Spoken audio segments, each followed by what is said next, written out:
on the water slide. I want to wear my underwear today. What? I don't want to wear a polo. Do you not normally wear underwear? Fuck no. Free ball for life. Every time we have a new guest, you would have to explain to them what Division 2 is instead of just saying I play on a competitive paintball team and my team is pretty dope and they love strippers. Like, that's all you need to say. Once you say that, like, hey, my team is pretty dope. They love strippers. Done. We compete. We make Sunday. That's it. Like, that's it. All right, let's rock. This episode is brought to you by Malicious Intent, a Division 2 paintball team. Hey, I'm Marcus. I'm Atrax. And I'm Nick. We are working class nerds. Cue the intro.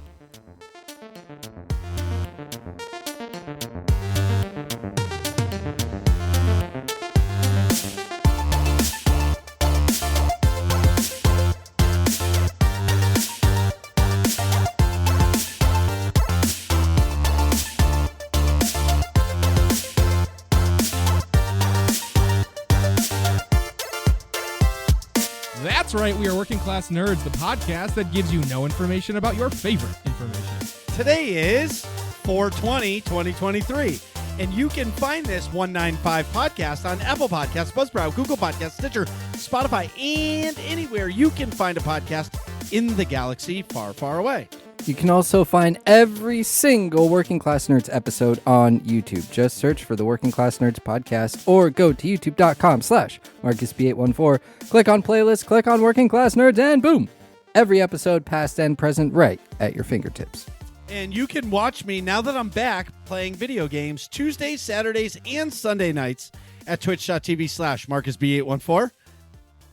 And you can watch me play video games every single Monday night at twitch.tv/NickVern51. We're all on the social medias. I'm at MarcusB814. I am Atrax_A.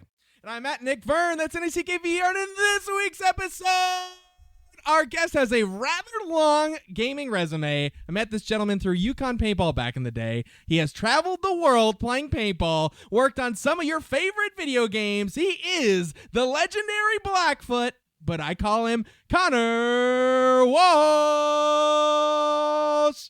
So welcome to the show, and what have you been up to? Oh, yeah, thanks for having me.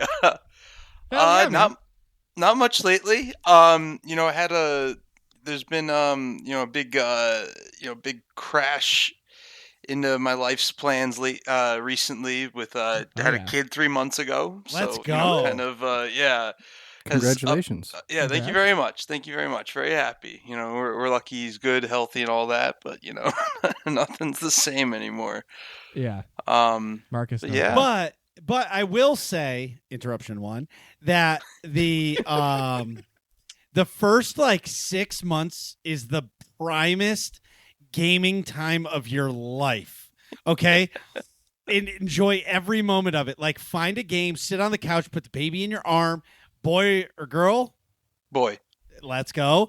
We're just going to call him Big Willie for the rest of the show. When you have Big Willie in your arms, gaming is the greatest because then he's going to cry. You're going to be like, oh, bottle. Oh, shit, you took a shit? No problem. Back to your arm, back to gaming.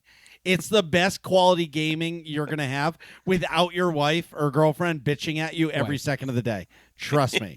Trust me. Take advantage of it. Because after 6 months and they're mobile, you're fucking chasing around the house with your controller, and it's like losing signal on the Xbox or PlayStation, whatever you play on. That's awesome. Yeah. He's finally gotten the neck control. So we've gotten this thing, because she'll drop him off to me at times. We got this thing where he'll balance right in my lap, and I can get my hands on the keyboard. Yeah. And so he's just sitting there, just watching the colors, and I'm doing whatever. So I've been getting a few games in. I actually just picked up Cyberpunk a little bit ago. Nice. I know That's a great game. That was one of those, hear all the bad stuff with all the bugs and the glitches. Right. So I waited for a little while for it to go on the Steam sale. So I started doing that recently. That's been fun. And the Dark and Darker play test just ended. I don't know if that. What's that? That's actually that one's been really fun. It's a I don't know, like what the genre you'd call it. Like it's a hack and slash, Okay. but the what is it? The loot. You normally say loot and shoot, like a Tarkov type of thing. That's Yep. what I was gonna say. Escape from Tarkov, like, right? Yeah, but it's like a dungeon crawler hack and slash loot, like shoot or stab and loot. You like Yeah. you spawn in, and you can put gear on. You can gear your guy up, but like when they die, your gear's done. Right. You just go around, and there's both. It's PVE, so there's monsters and stuff, and people join in. There's different maps. You have like teams and whatnot, but I don't know. In like it's kind of like a like Tarkov where it's like unforgiving.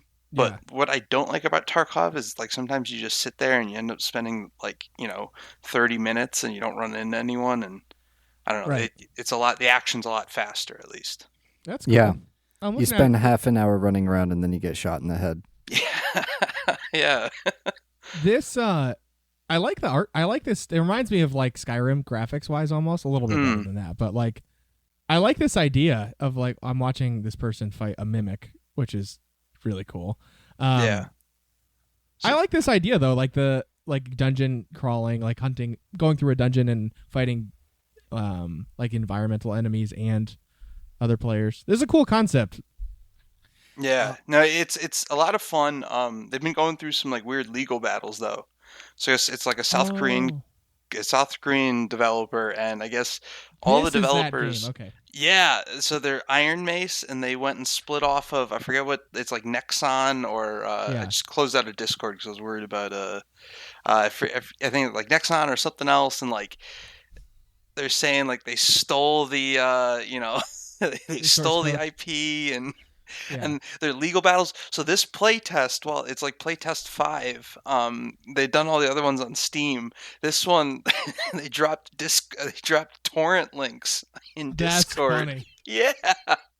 So there's like everyone's like busting out like the old torrent clients. Like I got to be honest, like I used to download a lot of shit when I was younger. Yeah. But Oh yeah. streaming's kind of killed that for me. Right. That's funny. And just to go back to your kid, Yeah.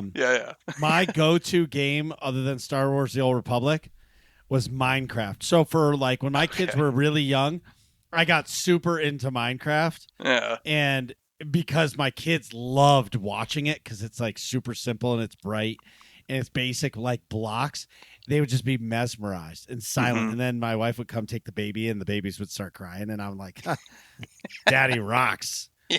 I look astute. Nice. Yeah, Marcus found glasses that look like mine. That's why he's wearing them. From a nerd costume. Yeah. Identity theft is not a joke, Jim. Yeah.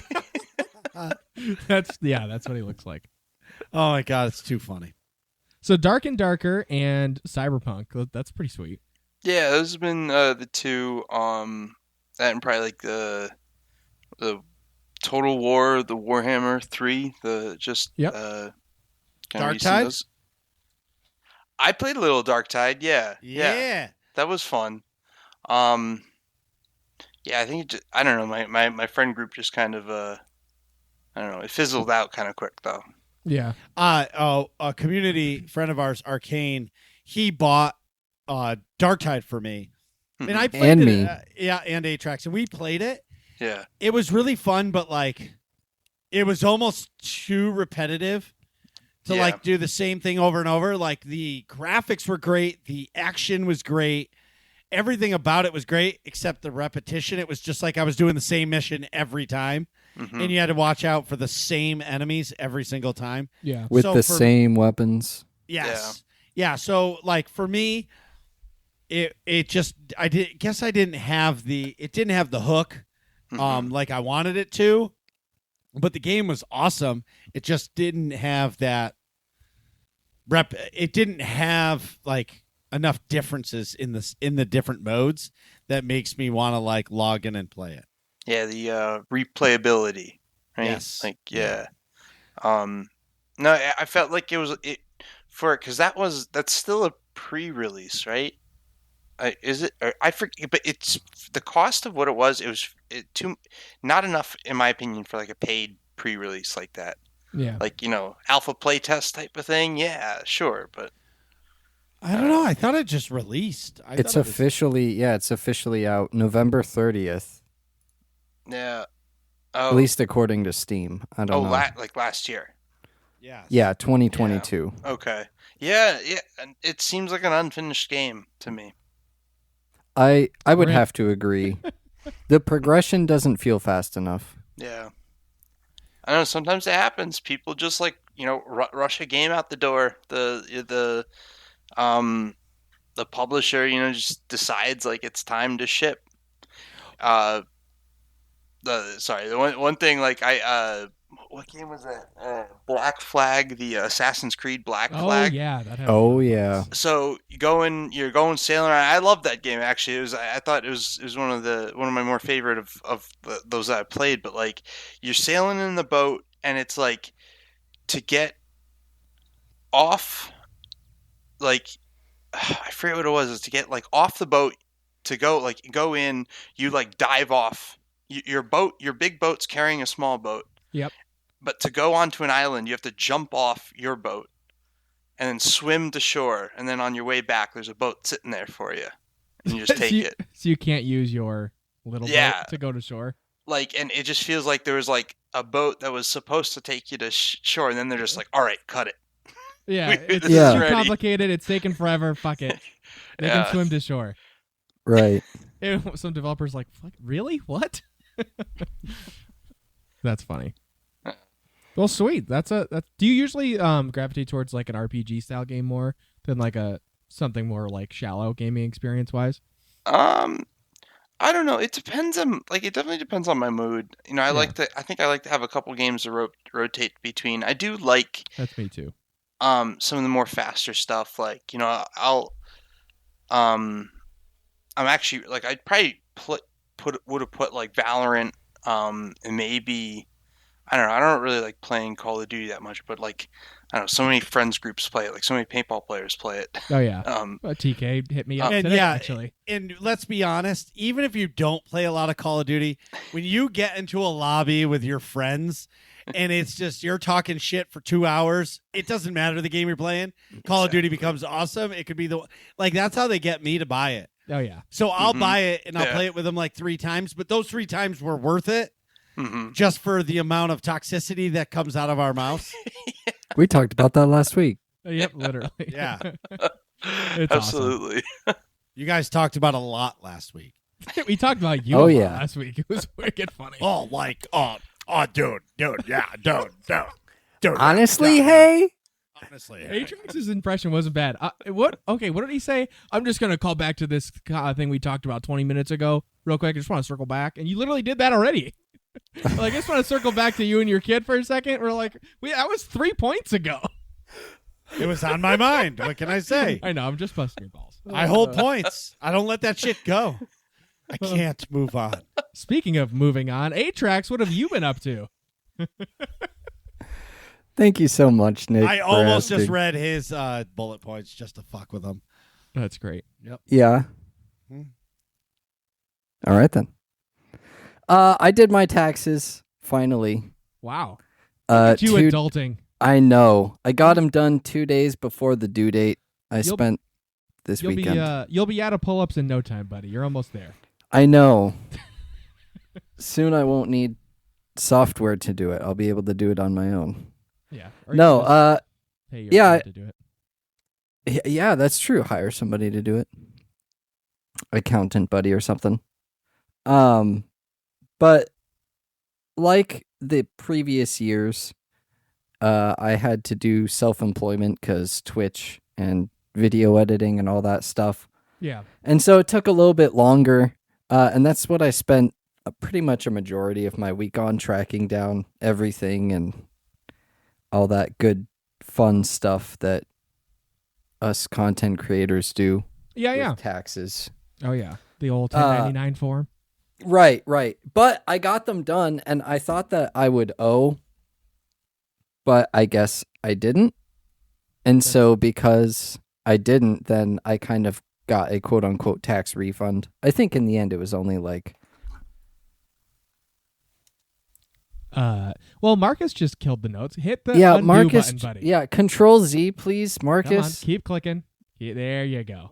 Yay. You deleted the whole thing. That was you. I didn't think I typed that. Yeah, you highlighted the entire document and then. Yeah. Well, also hold on. It's because it's also screwing up because you're logged in as me. Like, click the top right and log in I as don't need yourself. to log in as you. I can just use your notes. No, well, it's all. Never mind. Anyways, meanwhile, hold on. Back to the tax Yeah. man. Meanwhile, back on the ranch. Yeah. Thank you. I got them done. I didn't owe. I got a couple dollars back, and so then I was like, "Great! I am going to treat myself to some Counter-Strike skins because Ooh. they're going up in value right now with Source 2 coming out this Yep. summer, and all of your CS:GO skins will transfer over. And so I got a couple that were reasonably priced that I had wanted for a while. Instead of just opening cases, which, I mean, I do that anyway, but when you spend 1,300 hours doing something, then, Yeah, you might wanna as well, treat yourself for it. yeah, might as well look good while doing it. Hell yeah. So Absolutely. I've got that itch. That being said, I've got the CS:GO itch. I'm officially back into it, trying to teach myself how to, teach myself how to play the game. My buddy who lives in Texas and I have been duoing and learning utility, how to throw flashes and different types of flashes that we could throw, Molotovs that you can throw off of spawn, smoke grenades, all of that good stuff, and actually working on strategies, Yeah. which as the Division 2 paintballers, I'm sure, could tell you. D1, shoot him! Shoot him! Kill one! Kill He's one! Dorito! He's Kill Dorito! two! Get him! Kill two! Kill two! Move up the fucking field! Shoot him! Shoot him! I don't have to say that most of the Hit! You guys have played before, huh? time. Marcus has played before. Atrax is pretending. Sound like veterans. Wait, I'm no, a that's not turret. true. I played Greg Hastings Paintball 2 on Nice, Xbox 360. Come on. Yeah. Let's go. Oh, you're a pro then. Give me some credit. That's big props if you played Greg Hastings. 100%. Yeah, good I times. I was the turret. Yeah. That was it. But anyway, the thing is, Atrax, is you love CS:GO, and watching you, like, you love video games. Like, listening to last week's episode just proves the point of, like, I like sports, I like video games, I like it all. You don't want anything else in your life but video games. Like, anything that has to do with video games is you. Like, you're at home at a video game convention, Yeah. right? Like, that is your place to be. I watched you play CS:GO and you were completely cool and calm. You're like, this is my home, whatever. Like, you almost won.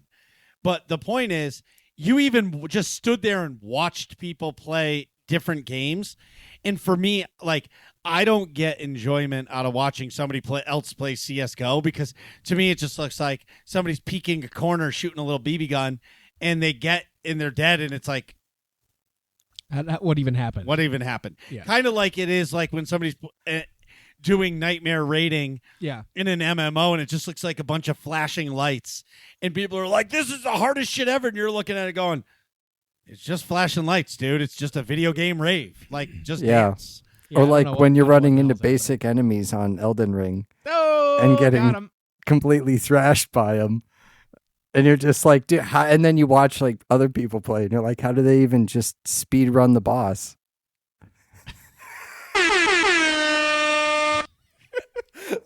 Oh man! I'm so happy this software has a built-in soundboard. This is great.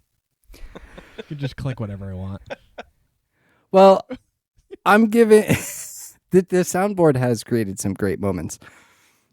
I'm giving Marcus and Nick a little bit of an extra hard time because they've been giving me pressure all week to buy the Call of Duty season pass. Yeah, well, mostly for that 420 skin. That's Like, true. The guy That's has fair. like a bong mask on, and the guns like shoot wheat like pot leaves as like Yeah. the tracer rounds, and then when you kill somebody, it's a puff of smoke in the shape of a weed leaf. I bought it for the record. You Just 'cause got me it's pretty obnoxious. sold. You got me pretty sold. It's just like it's one of them. It's an AK-47, so it's assault rifle. And it has it's called the vaporizer, of course, and it's got tubes coming around the side that are full of smoke. And then there's a shotgun, which is a semi-auto shotgun with a big mag. And when you shoot those tracer rounds, instead of being a line, it's a big burst of pot leaves every time you shoot. It leaves a little token behind too. Yeah, that's the weed leaf and smoke. Yeah. Very but- fun. It's just obnoxious and funny. I appreciate The it. thing about you or anybody with a season pass, my opinion is if you play a game casually an hour a week or 2 hours a week, then don't buy the season pass. It's not worth it. Yeah, if you're playing But more. if you're playing anything more than that, it's definitely worth it because A, it ranks you up faster, and B, it gets you the things that are in the season pass that matter. So for me, that's more worth it. I think Activision is raping people, charging people $30 now for season pass, plus charging you $60 for the game. Oh no, $70 now. Yeah, $70 for the game plus that. But here's my question: can you play Warzone, and that's free, and buy the season pass without buying the game? I don't know how the season pass would help you much in. Does Warzone stuff? Yeah, you rank up. Yeah, you get rank challenges and stuff. Yeah. I think you can. I think you can buy just the season pass then separately. Yeah. Right. I So I can't guess- see how it would really help you though in Warzone because the season pass gives you blueprints and stuff. So I I don't know what the purpose of a free to play player would be purchasing the battle pass because you're only getting the blueprints for Warzone. Can you even use the blueprints in Warzone? Yeah, once you get your loadout drop, you can. But I and guess don't forget, that's true. the battle pass also has new guns every season too. So if you want to unlock the intervention or that shotgun I was talking about last season, those came out in the battle pass. That's how you unlocked it. what season rank does it? How long does it take you to get to season rank Division 2? God damn it! That's a good one. I didn't see that one It coming at depends all. on which battle pass you buy. Right. You guys want to talk about play to or pay to win or not or pay to play? Yeah. There's a lot of that in paintball. That's all it takes to play Division 2. Just pay the entry fee and I you're in. hate to be that guy. Yeah. Yeah. I mean, that's how I just kept showing up. That's how I got involved. Mm-hmm. Well, okay. All real talk is sometimes that's what you have to do, right? Because paintball players are inconsistent. Oh, yeah. So you can start the season with 10 guys, and at the first event you have 6, and there's Connor standing over there in the corner, and he was just filling pods and just playing at Matt's Outback. But hey, Connor, you want to play? And then you go out and you play well. You're like, fuck, this guy, great. Yep. You're playing. It's Welcome to Division 2. you're hired, stamp. Yeah. Exactly. Yeah, that's about how it works. Pretty much. And then if you don't perform, they kick you off the team before after you pay your entry fee. Right. And that NXL is over. Hey, you can keep coming to practice, but I don't think you're going to be getting much play time. That's funny. I have not seen that happen in teams I was involved with. When I cut people, they didn't pay for the event that they sucked at. But that was It because that was depends. Division 3. That's true. They're still nice in Division 3. That's true. In Division 2, it's like, fuck, we need your money, bro. And get the fuck out. Yeah, that shit's expensive. Well, you should be good if you're in Division 2. That's the thing. Should be, yes. Yeah. Sometimes people get that ranking that don't really belong there, but They get carried. yeah, because if you Mm-hmm. you get assigned points to explain. I don't know if I've definitely explained what Division 2. Here we go. But I don't know if I've explained how you get points. Did you see how But- masterfully Yeah, that I've was never. done? What is it though? What do you mean? What is Division 2? Go ahead, please tell us. I'm not explaining it. Damn it. But you get points assigned to your profile based on how well your team does at a tournament. So you get more points per if it's in a higher division and if there's more teams in the tournament and stuff like that. So like you can be on rostered with a team and play like 1 point in the tournament or something, and they win, then you get all those points as if you played every point. So people can kind of get carried like that and rank up when they don't really have that skill set. But that's tough, especially with going from D3 to D2, because local events are not D2. You can only, if you're playing Division 2, you have to play nationally pretty much.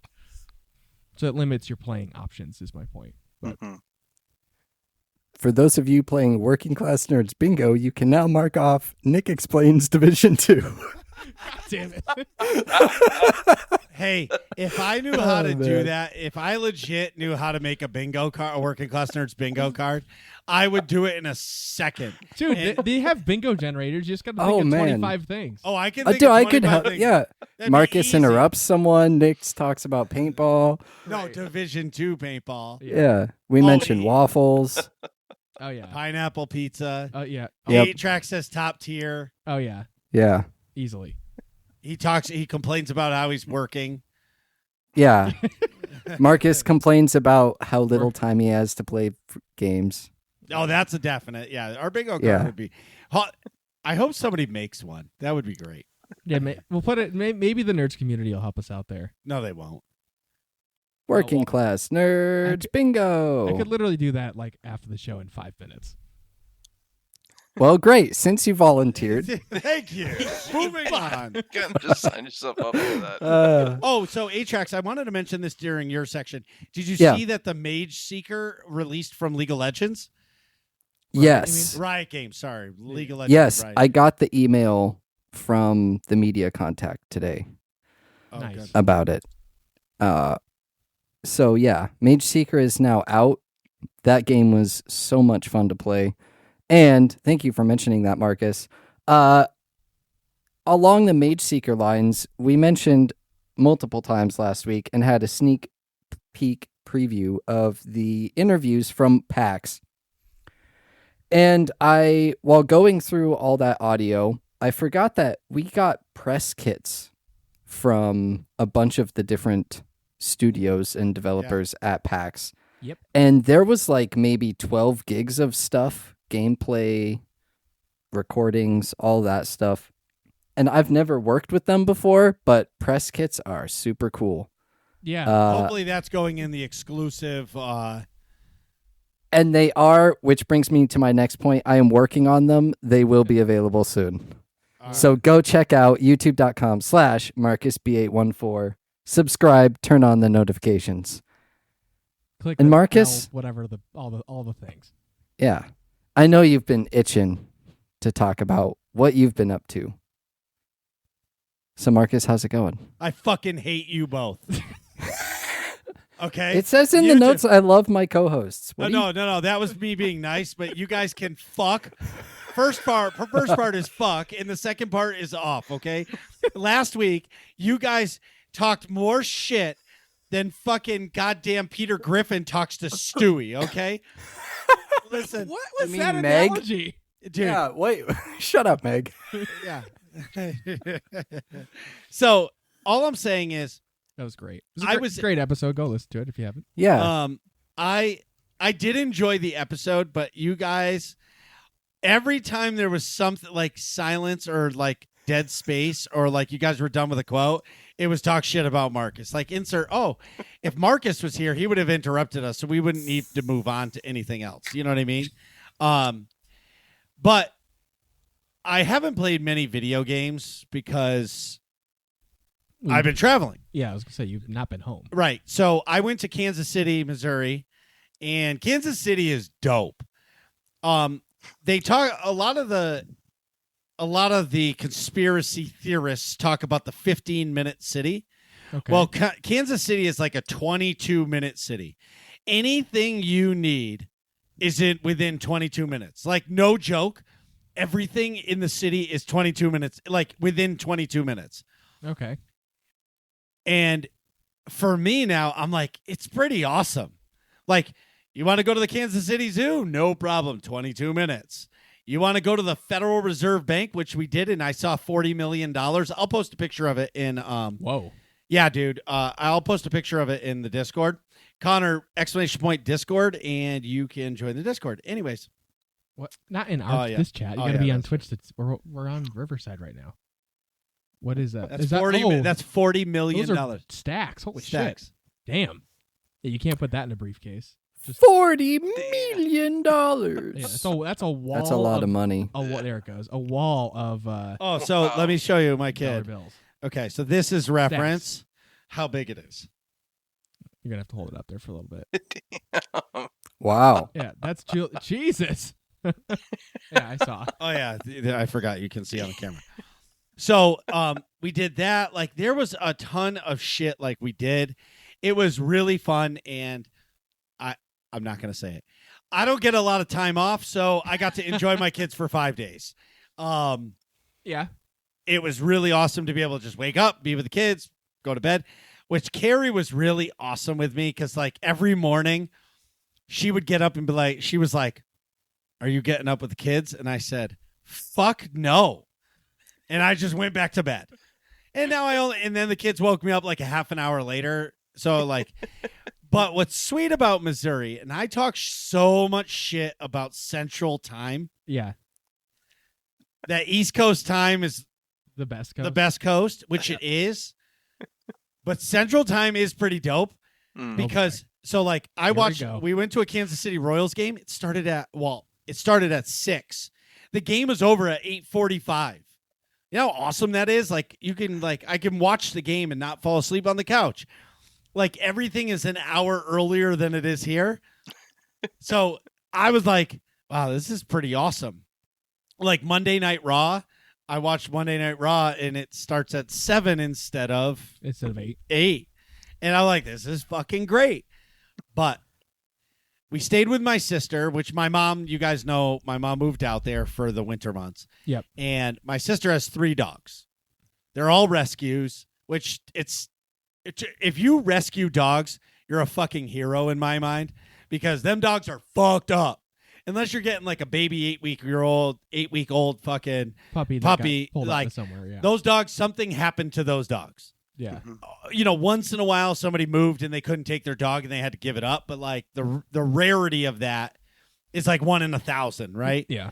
Yeah. Most of those dogs, something bad happened to them, and like my sister loves her dogs, but them dogs are fucking wild. Okay? When I talk about wild ass dogs, you think there's fucking banshees living in that house. The way those dogs act. And my kids thought it was fucking great because it was like Mortal Kombat every day with the dogs and the kids. They didn't give a shit until one of the kids got scratched or something, and then they cried and the dog got chokeslammed. Whatever. That's tomato. You know what I mean? But my point is, it was awesome to go. The beef there is amazing. Like there's this restaurant and it's called the Westport Flea Market or West something Flea Market. And it's a bar/restaurant. It's the best fucking burger I've ever eaten in my life. It's probably National Beef. That's the because I don't know. I don't know where they get the beef from, but it's the best meat. Like they kill the cow in the building next door, and the ground beef comes in. Like this, the burger is so good. I ordered 2, and I ate both. And let me tell you, I farted for a day, and I fucking couldn't sleep that night because I was so full, okay? Well, yeah, but what's awesome about this place is they have, like, old-fashioned skee ball, foosball, air hockey, pinball machines. Like me and Julia played the Mandalorian pinball. Oh, I played that in Dallas last year. Oh, what were you doing in Dallas? I was playing paintball, although it was Division 3, not Division 2. Yeah, that doesn't count. That doesn't even exist. Yeah, it was before he was in Division 2. It's like Voldemort. We can't talk about Division 3. The time which must not be named. Yeah, never really happened. Yes, right. But like they had the Guardians of the Galaxy, like a bunch of pinball machines. They had a Debbie Does Dallas pinball machine, which was a little ridiculous. She wasn't naked, so like Ryan was like, "Why are her boobies out?" You know what I mean? I could see her butt crack, and I'm like, don't worry about that one. We're not playing that. But I will say, my daughter is so legit at skee ball. Like, I legit can't beat her. Seriously? Like, yeah, she's nasty at skee ball. I'm like, we're going bowling, kid. Yeah, wow, she definitely. Yeah. She get her the 5 or 8 pound bowling balls. She could probably whip it down there fine. Right. 2 hand. Yeah. Or the candle pin. Oh yeah, candle pin is basically where the skee fuck ball. do you even play candle pin? Like, I feel like that's like the what is that? Candlepin is bowling. like a ball like this big. Yeah, it's like a softball-ish size bowling ball, and then it there's no holes. Obviously, you just palm it, and the pins are way skinnier. Yeah. They're the only place I've seen candlepin bowling is by the beach in Maine in Wells.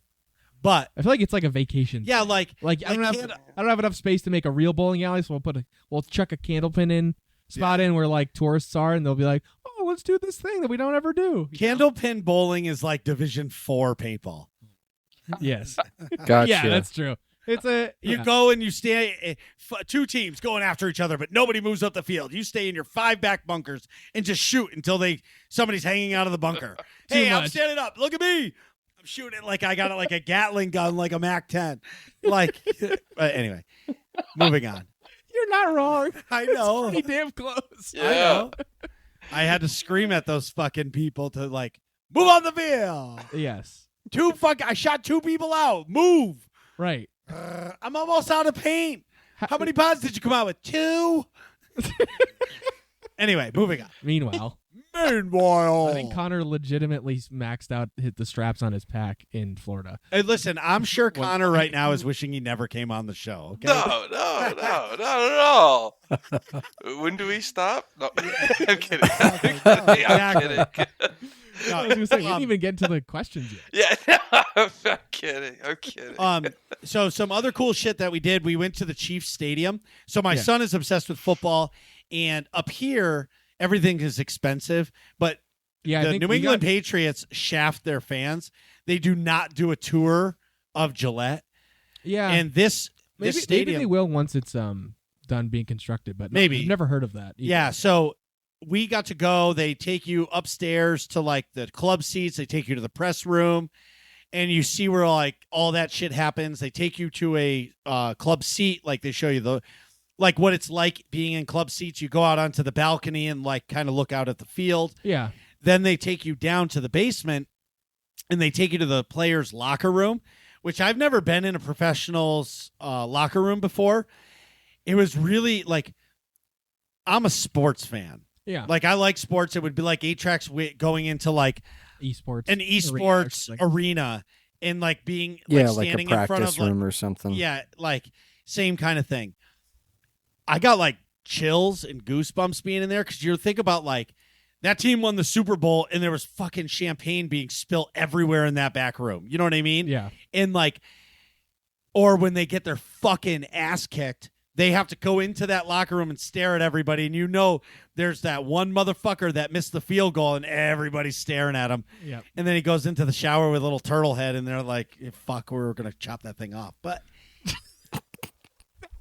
That took a left turn. yes. Anyways. Wow. Meanwhile, back on the ranch. You were saying? Anyway, so we did that. We got to go to the 50-yard line. We didn't get to walk on the field because, believe it or not, I thought it was all turf. It's real grass. Yeah, some fields are still grass.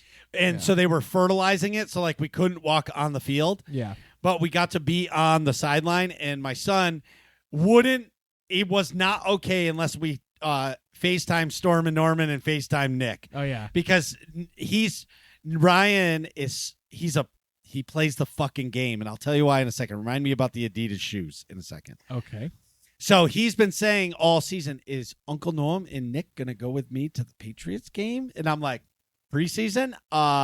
Hey, Stormin, this guy wants to go to the game because Stormin will get us tickets. And it's just going to be preseason because he can't go to a regular season game because it's way too wild. And like, he's not going to make the whole game. Meanwhile, Oh. back on the ranch. Apparently if I press the space bar, it plays a sound. So So I'm going to take him to a preseason game, and we'll stay for half the game because he'll be ready to go after that. But preseason doesn't matter. Right. So that was awesome. And of course, he walks into the pro shop and he's like, runs right over to the little kid jerseys. And he's like, I want this jersey. And I'm like, fuck. It's a Mahomes You are not. It's jersey. Pat Mahomes jersey. And I'm like, you are not being a Chiefs fan, kid. And then I thought about it. I'm like, wait a minute. You know what? Good. Pick a winning team, buddy. You want to be a Chiefs fan? I'm okay with it. You're not allowed to be 3 fans. You can't be a Jets fan, a Giants fan, or a Yankees fan. If you're those 3, you're moving the fuck out of my house. Anything else is welcome, right? Like you want to be acceptable. Like I get it. You want to be a Chiefs fan because you've been there and like that's a part of you now. Cool, man. I get it. Right. And then the next day we went to a Royals game, which, if you guys know, I love baseball. Yeah. And I'm going to tell you right now, Boston sucks. We were in the outfield grandstand What of are you this. talking about? I'm going to tell you in a second. Okay. So we were in the outfield grandstand seats at the Royals game. I've sat there many times at Fenway Park. Fenway Park, $110 a ticket, outfield grandstand. Yeah. Kansas City Royals, $24. Yeah, it's because nobody goes to Royals. Fuck that! games. That stadium was packed. Well, yeah, because the tickets are No, $24. dude. No. Nobody wants to go to a game, but Dude, everyone see- walks by and goes, "Oh, tickets are $24. You want to go fuck around for a half an hour?" No, listen. I disagree. Yeah, 100%. that's dude. It's like $24. You could go to the movie theater for that. Right. Like I don't watch baseball at all, but for $24, I'll go hop in. I'll watch a game. So Yeah. So Kansas City is the biggest sports city I've been to, bigger than Boston. You just keep making these statements that like have no basis in me. Because you haven't been there, dude. Did you do DMT before you? No. Like, dude, you don't even Something understand. No. Did you spend time dude. travel? Like, you don't even understand. You just don't understand, Nick. No, dude, every single person in the stores is wearing either a Chiefs shirt or a Royal shirt. okay. Like, every 'Cause day they're the in news Kansas is City. 40, like 30, it's an hour-long news. 30 minutes of it is all about sports. Like, I've never seen a city like that before. You can tell me that, like, yeah, Boston sports is Boston, and that's our home, and I love it, but I've never seen it like this before. okay. Like, it's wild to me. But anyway, and they love sports. You know what else? What other news has a really long sports segment? Nesson. I'm talking about like their regular, like, newscast. Marcus is watching the Kansas City Sports Network. And No, he's I'm like, not. "Oh my God, they're It's so like- into sports." No, dude, it's like CBS it's has a ESPN's 30-minute local affiliate. I didn't understand it until I saw it. It's fucking everywhere. And when I tell you, they love it. They love it. It's wild. That's cool. No, I get it. It's wild. But $24 for a seat in a packed house, I was like, I could do this. But here's the other thing. This is where Nick will be sold. Because it's Okay. not in an inner city like Fenway. Yeah. Oh, it's in and out easily. No, it's right next to the football stadium. What does the football stadium have? Giant parking lots. Yeah. People tailgate for 2 hours before the baseball game. Oh my God, they must be wasted.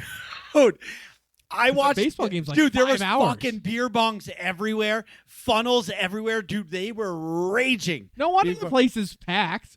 Dude, it's a $24 tickets. You can tailgate. Like, I want to go. Exactly.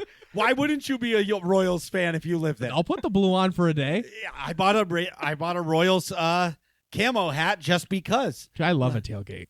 Yes, dude. Dude, I was watching these guys. The game started, and they were just sitting outside listening to it on the radio, cooking sausage. That's the best. And I'm like, walked by. I was like, "You guys going to the game?" I'll get there around the 5th. All right, Around the 5th, right before they shut beer off. you know, see when tickets are $24, that's what you can do. You're like, fuck Right. it. I only need 4 innings. Yeah, but the difference, what I'm saying is there's somewhere to park. So like, Yeah. it's common practice to just tailgate. Right. And I'm Yeah. just thinking to myself, I'm You like, can't do that in Fenway. no, and that's okay. Mm-hmm. But I'll tell you what, man, they're doing it right. Yeah. Yeah. Like I'm officially on board with the Red Sox leaving Fenway Park and moving next to Gillette for the tailgate. I will go to the Red Sox games again like crazy if there's a tailgate. Yeah. Like no more. Oh my God, that'd be amazing. But anyway, I'm sorry. I'm I- rambling. I see why their tickets are $24. They're $4 and $15. Well, yeah, but you can tailgate. Yeah, but we'll look at the Red Sox record. The Red Sox are also 10 and terrible. 10. That's still 50%. I mean, dude, malicious intent is way better than that in Division 2. I mean, come on. Like, They are actually, doing worse than the Tigers. That's true. It's Yeah. just malicious now. We've become more sophisticated this year since we moved up to Division 2. They just didn't want to see Miss Sus. dude, Yeah, no, I literally. hope, I really hope your team listens to this episode. I really fucking hope they do because I don't know if they listen to podcasts. oh, they will now. That once Connor goes to the field, to be like, you guys got to listen to this stupid fucking show. It's like they can know what happens. Hey, my watch just told me we're really loud, Anyways, You yelling then. yeah. So, long story short, I've had a lot of fun. The only gaming I did on vacation, believe it or not, is I played a shit ton of Minecraft with Ryan.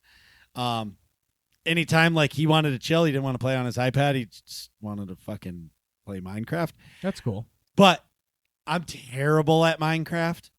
Like the whole like you gotta use your hand and cut some dirt, and then you gotta make a box, and then you gotta cut some leaves so you can make a log, and then this one, and then you gotta make the crafting box, and then you can make a wooden axe, and blah blah blah. Blah. Terrible. And trying to explain that shit to a 4-year-old, daddy, just do it. Yeah. And then he breaks the fucking wooden axe, and next thing you know, he drowns, and we lose it anyways. Like rip that guy. Right. That's a good one for the bingo card. Rip that guy. Yeah. So, like I said, I did bring my laptop. I was going to play games, but I was straight chilling. I didn't want to. I was burnt the fuck out. Yeah. I wanted to follow up on Nick and Atrax's comments last week on Elden Ring. It's my final thing I have to say. Was that when we made the wager? Was that on the show? I don't know. Yeah, I think it was working class questions, and I asked about Marcus's How Elden long? Ring addiction. That's right. Okay. Yeah. Okay, so hear me out on the Elden Ring addiction. I really like Elden Ring. I really do. The thing I don't like about it is there's zero chilling when it comes to that game. Like, every enemy is fucking at 100. And now, being a non-Souls player and a non-good gamer, I'm the Division 4 gamer, okay? Where Atrax is like semi-pro gamer. Yeah, that sounds accurate. Nick is still a Division 2 gamer, okay? Always D2. Always D2. He'll never rank up. It's the sweet spot. Yeah, it's a sweet spot. So the point I'm trying to make is the game is really hard for me. And for me to progress, like I need to find a flow to where I'm not dying to every fucking enemy that's on the map. Like, granted, like you get surrounded by a pack of wolves and you're not ready for it, you're going to die. But I explained it like this today. I don't know to who. Playing Elden Ring for an hour and a half, for me, is like playing Destiny for 5 hours. Like I'm It's like so much stress. and like intensity. stress and like tense, and like I look at the clock and it's been an hour and a half and I'm like, I'm fucking burnt. Like, how many times can I fucking die to the same thing? And it's not even a boss. Like, it's not even a boss. It's just some fuck holding a sword with a shield, and he does a spinny move and he fucking annihilates me, and it's like, I can't fucking win. It's the best. So back to the thing. Destiny 2, I'm going to finish my season story this weekend. Like, I'm going to finish the season. But the problem with Destiny right now for me is, like, I've made that such a social game that I don't want to play it unless I'm playing with people. Yeah, that makes sense. Like, I don't want to play it solo. So, like, and there's always people available that want to play with me from the Nerds community. I'm never alone when I play that game. Yeah. But sometimes, like, what Elden Ring has shown me is I really do like playing alone, and I really want to play Elden Ring, but it's so hard that it's so tense that, like, I can't sit back and play it. You know what I mean? Yeah. So I'm kind of in between of like what you want to do. Yeah, like I'm in between. So this weekend I'm gonna play Elden Ring for a stream, and I'm gonna play Destiny. I'm gonna play both, and I'm fighting some stupid stone troll. That's where I left off. So it's probably gonna take me an hour to beat that boss, or 2 or 3, whatever. Yeah. And then I need to figure out, like, I need to go to an area, and I'll probably ask chat or Atrax to help me. I'm going to go to one area, and I'm going to just grind for runes and just level up. I'm going to grind for 2 or 3 streams of just grinding. Like, I don't care if it's quality content. I'm going to learn how to play this game. Okay. Because the game either needs to get easier for me to play, and what I mean by that is Your like, level versus like the enemies. here comes the sword chopping down, and as it's hitting the ground, I'm rolling. Yeah. You know what I mean? And I'm getting that 0.3 seconds of immunity Yeah. versus like rolling too soon, and then the wave of like the sword hitting the ground, the AOE of it hits and kills me. Yeah. Because if I cannot figure that out, I can't keep playing. It makes sense. Because like if Yeah. I can't have a little bit of chill in it, honestly, some of my favorite times playing that game is just like exploring. But I really love going underground into those dungeons Yeah. because that's more like raiding from an MMO. I've also thought about going back to SWTOR a little bit more, and then I talk myself immediately out of it because there really isn't a ton new content, and I haven't had the desire to raid again. Yeah, and if I feel like if you go back to SWTOR, you like want to be raiding because Yes. that's your jam. Yeah, I love to raid. Oh, and then okay. Oh boy. He's going off script. He's run out of bullet points. He's And gonna he took say. it- And he took a deep breath, everybody. He's gonna say something he feels like he's gonna be chastised for. I can see it in his eyes. Right. Oh, 100%. Yeah. Nick Oh, and Atrax, What's you up? were right. we were right. About which thing this time? Buying a fucking controller. Okay? So today when I was looking for an extra XLR cable, which I didn't find, I took it off my SM7B microphone. Oh, that's where. Okay, I got you. Okay? Yeah. I found my Razer controller. Yeah. It was in a case, all pretty, and I was like, I picked it up and I was like, oh, There it is. that's where it went. Yeah, I didn't need to buy one, just like Nick and Atrax said. So I went upstairs immediately and was like, hey, Ryan, you want the green controller? And he's like, yeah, Daddy. Yeah, the one you just bought. Yes, That's now going to get thrashed. that's all right. He actually takes care of his controllers. Yeah, no. I when also- he played Sonic, he was actually like being respectful. Yeah, and I also found an extra Switch Pro controller. I also found a Wave 3 microphone. I also wow. found Bose surround sound speakers, What? like for a computer. I also Was found. it just like the Wow. random- Where are you finding this stuff? Yeah. okay, Can I get one of those bins? Like, Yeah. Robbing a Circuit City. I just found all this stuff just on the shelves.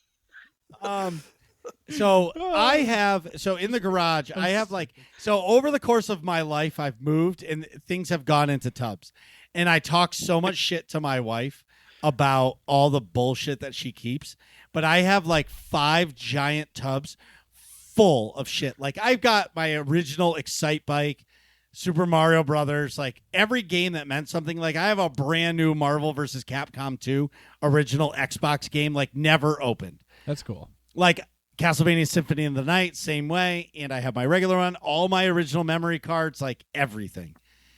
And I can't get rid of them.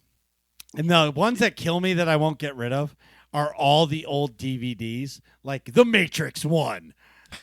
Yeah, you could just Matrix change. 2. Yeah. Right. Nick, did you just drop some change? No, That was me. Oh, he's dropping the soap. Yeah. Anyway, what's up? Anyway, so you two fuckers were right. Nick, what have you been up to? Well, I'll be in Austin, Texas next week with Connor playing paintball, and yes, it's Division 2 paintball. We're playing in the NXL Lone Star State, or Lone Star Major, Lone Star something. Lone Star State Major Open. Yes, all That's the above. Tournament championship. Yeah. What are you pointing at? I'll tell you after. So yeah, that's next week. I will not be on the show next week because I'll be in Texas. Connor and I both will be.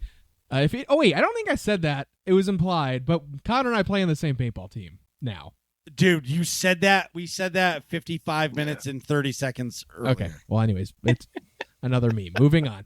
I've been really enjoying just like grinding in Call of Duty multiplayer lately, which is pretty like out of character for me. I'm usually like a single player action RPG guy, which if you listen to the show, you know that. But I don't know why I've been like really gravitating towards Call of Duty lately. I'm enjoying like just grinding for camos and trying different guns and just like getting into it. It's probably, I mean, I got really into Cold War this is probably I'm probably playing this Call of Duty as much as I did Cold War, which is a lot. Yeah, I'm enjoying it a lot. It's just like casual, shallow fun, and I'm just having a great time. Atrax, what were you gonna say?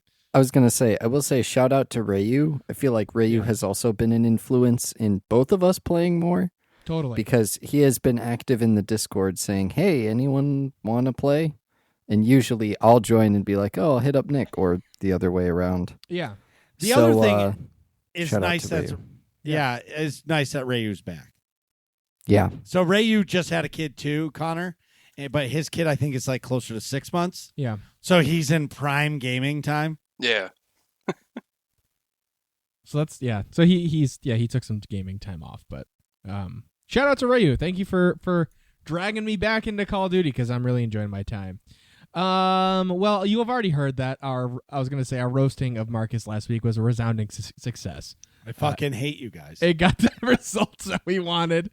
The last thing I wanted to talk about was The Mandalorian Season 3 finale was this week. I'll keep it spoiler free because I'm spoiler free and spoiler free. Because I'm assuming lots of folks, maybe not everybody's watched it, but including people in the episode right now. But like, I mean, I thought this season overall just was lacking in like direction, and like they didn't have like a central conflict. So considering how sort of aimless the season was, I think it was like good. Like I'd give it like the episode like an 8, but overall in the season it was not that great in total. I look at I look at this season as if you go back to the Book of Mandalorian, like when the Luke and Grogu thing started, that's where Mando season should have started, and it should have ended where it did. Yeah, and it would have been a full like fleshed story. Yeah, but I feel like they took the scraps because they needed something for Book of Mandalorian or Book of Boba Fett. Book of Boba Fett, yeah. Yeah, they needed more content for it, so they did that. And yet I think that was a mistake. Yeah. And they kind of... It was a lot of like fillery things. Like you had a whole episode with well, anyway, I'm getting into spoiler territory, but yeah, I think overall it seemed like Dave Filoni and Jon Favreau were less directly involved, or if they were, then I don't know, they weren't paying attention or something. They didn't do a good job. Long story short, but overall, I think I'd give the season like a 6 out of 10, but the finale was probably like an 8. The finale was pretty good, but a couple plot holes here and there. But I'll probably talk about it next week and go full spoiler town. But anyways, Tuesdays in AIE have both. Hold on. Let me try that again. Tuesdays in EIE have oh my god, I can't think of it. Dude, you're terrible. Oh my god. Okay, so that's what happens Whoa. when I try to go off the script. All right, so if I can't read it, I can't do it. You want to know what's awesome about AIE? Every single night of the week, there's something fun going on. No matter what game you play, there's somebody playing it. Yep. Whether it's World of Warcraft, Guild Wars 2, Star Wars The Old Republic, Destiny 2, Lord of the Rings Online. Lord of the Rings Online, and Division 2 paintball. Rocket anyway, League. moving on. But Elder Tuesday Scrolls is a Online. really special night because it's my 2 favorite games, which is Star Wars The Old Republic and Destiny 2. In Star Wars The Old Republic, they have mandatory fun night where the fun is mandatory, but attendance is not. Yes. That starts at 9 p.m. Eastern, quarterly takes you through the galaxy, and they do a bunch of fun stuff. And then if you want to be hardcore and get mouthy with me, then you can join me for Clan Night, which happens every Tuesday at 9 p.m. Eastern Standard Time. And if you're wondering how to get involved and how to talk to you go to aie-guild.org, get our Discord information in the top right-hand corner of the website, and ask for a guild invite. Again, that's whether or not you play Star Wars Old Republic, Guild Wars 2, World of Warcraft, Elder Scrolls Online, Division 2 Paintball, or any other of the games that we play. We would love to have you. Nick, you are never allowed to go off script, to ad-lib a thing. All right. And with that, we'll be right back. Hey, everybody. This is Marcus B814, your friendly working class nerd. I need you to do me a favor. I need you to go to twitch.tv/MarcusB814, smash a follow button, and come join me on stream, because every Saturday night moving forward, we're going to be giving away a piece of Working Class Nerds merch. That's right. Whether it's a t-shirt, hoodie, very soon to have 8-Tracks exclusive gear, and the exclusive 3-peat mug is coming, which is going to have Nick's logo, my logo, and the Greenbot Videos logo on it. That will be available, I'm hoping, within the next 2 weeks. So go to my channel, click follow, come to the stream, and win. And we're back. So today we're talking with the one and only Conor Walsh about his gaming background and how he started working in the actual gaming industry. So first question, hot off the presses, what's your earliest gaming memory? Like, how did you first start playing video games? So that was playing like one of those, which, so I guess there's a story even just how we got the disc. Yeah. It's one of those, like, like 1,000 games in one disc that it was on, Windows like 3.1 or maybe something a little older than that. Wow. That we would like boot out of, go into DOS, boot off the disc, and it would pull up, and there'd be all these games, like all this big list of games to choose from. The ones like I remember was like Jazz Jackrabbit, Hocus Pocus, One Must Die. These are like I don't know, games that like I I hadn't really all heard of, but they were all like bootleg, because all the software that we would get around there was illegal. Right. Because like, so I grew up in Saudi Arabia, and they like don't start care. With that. Oh yeah. So they don't, like, no one, or I shouldn't say no one cares, but like there's a, there at least was a large disregard for IP and copyright and all that stuff. So you could just drive downtown, go to the computer store, and there's some dude hanging out outside next to the door, like, like a drug dealer. Go, Yeah. CDs?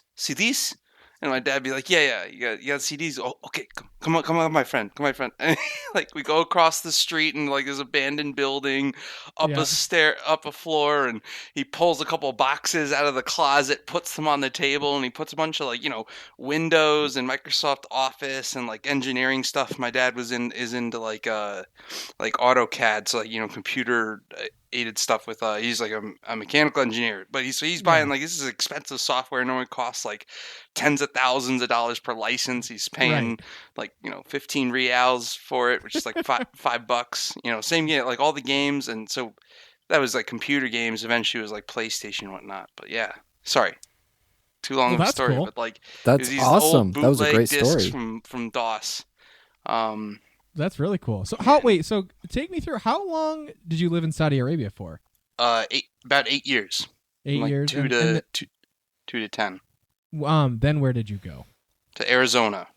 And then when did you move to Connecticut? Connecticut was in 2004. And then I was actually back to Arizona for a year, and then back to Connecticut again. That was just a whole, family kerfuffle. Yeah. Can we just say that 2004 was a great year? Because the Red Sox won the World Series? Yes. And so did the Patriots won the Super Bowl? I thought because that was the year that Green Day released American Idiot. It's also a good year. Mm-hmm. Good thing for that. I got nothing for 2004. I would definitely watch the Patriots win the Super Bowl, but so that's cool. I didn't realize. I remembered, it was one of those things where I remember that you grew up in Saudi Arabia, but it was like in the back of the file cabinet, and I'd forgotten. Okay, Did so you? Go ahead. Do you have dual citizenship? No, they were not. Even if people, so I was born in New York, but even when kids were born over there, you had to have like Saudi parents having like a Saudi-born kid, like, to get Saudi citizenship. They're really close, close Strict. about it. Yeah, that makes sense. Yeah, the first place we bought our PlayStation 1 came with a mod chip. A mod chip? Wow. Yeah, so these days you can buy like mod chips so you can run like copied games and stuff. And we bought ours from like the mall, and it came with a chip already installed in it that could buy the same CDs that we bought at the mall. Wow. I never is realized awesome. that. Never realized that till we bought a PlayStation 2 when we moved back to the States. I tried to play all of our old games, and it's like, this is not a disc. What And it's the like, hell? it's like, what? What do you mean? I thought this was backwards compatible. Yeah, exactly. Yeah, but this is all pirated, so Yeah. it won't recognize it. That's awesome. Yeah. What would you say your favorite game of all time is? You can give a Mount Rushmore if you'd prefer. That's well, it'd be hard for it to not be like Diablo 2. Ooh, okay. So my brother and I put many hours of our lives and like came back like, a couple different ladders at other times to play that game again.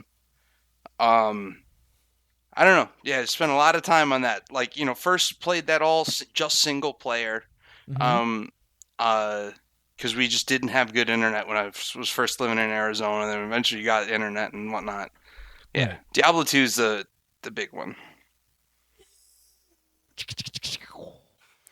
Are So you trying to make the dial-up noises? Yeah. No one would play with us because they're like, no, you're just gonna lag out. Right. You're gonna disconnect. Yeah. I had a friend in college like that. His internet would always cut out. He's like, I don't know, man. I just can't. We were playing Overwatch, and then he would get like banned for leaving games early. And it's like, dude, it's just my internet. But so are you playing? I can probably guess from your gaming answers, but are you more of a PC or console gamer? Definitely PC. PC. Yeah. Yeah. I have an Xbox One, but I don't ever like use it or plug it in. Me too. I'm primarily PC, but I do have a PS5, but that sits in the living room and collects dust mostly. I actually, I'll have a question before 8-track. Sorry, I'm cutting you off. I'm used to it. It's okay. I was gonna say that's in character, If you heard What? the episode last week, on brand. What made you or pushed you towards playing on a Division II paintball team? Oh my gosh. I Well, have questions about this later. see, for the record. It was I wanted to take a step up from playing Division 3, which Oh, let me that's a tell great- you. But I wasn't ready for Division 1. or Oh, or more, I just didn't want to pay the higher entry. you really didn't want to go back to 4. Yeah, I can't go back there, man. I couldn't go back home to see my mom if I went back there. Don't put me with them, please. those heathens. Oh my god. So, oh my Yeah. god. Yeah. Anyway, I sorry. mean, where's my button here? Meanwhile, back on the ranch. So, okay, so I have a question. So you in the intro, I threw a lot of superlatives in there. Of course, I try to do that every episode. But you have a nickname called Blackfoot, and that's because you are known for not wearing shoes in certain situations, particularly at the paintball field when you're like walking out and about. How did that? My question is, have you always hated wearing shoes, or did one of your toes really piss you off and like ruin it for the rest of them? So how did the barefoot thing come about?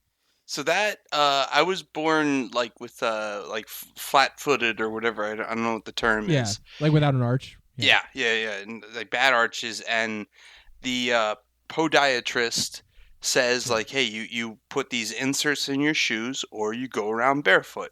Yeah. And I'd always been like raised, my parents, you always telling you that like, don't let people touch you, and like no one's allowed to tell you what to do except us or a doctor. Right. And so then they started regretting that because I was like, well, the doctor told me I don't have to wear shoes, and so I wouldn't wear shoes as a kid. And definitely got like, I don't know, I just used to do that a lot as a kid. And then paintball, it really like turned into a thing again because I quote unquote grew up and started wearing shoes in society and bullshit. Right. But then there's like one paintball event that it was in Florida, starts raining, gets into that real thick Florida mud, and I'm walking around in flip-flops, and it's like, what's the point of this? Because there's so much mud that it's pouring over onto the flip-flops. yeah, So I you're just take the basically flip-flops off, walk around, get the feet all muddy, and then when I get in the car, I can put the shoes on, and now I have like clean shoes. Oh, Yeah. okay. And then God. I just Wow. started going around barefoot. And then with a couple teams that ago, when I first started playing with them, had been doing that, walking around all weekend All in the event. Florida mud. And we come home, we had lost, so we were drinking. Oh, yeah. And I come home and I'm drunk, and I put my feet up on the table, like right on the table in the middle of the living room area. And the like the captain of the team comes in. He's like, "Get your dirty, stinking, fucking black feet off the table!" Like, and then he's like, "You know what? Like Blackfoot, it was a team that did a lot of like always had nicknames. This is the New Jersey Jesters. Yeah. And so that my name on the team turned into Blackfoot, and I was like, I mean, compared to some of the other teams, because like one of the other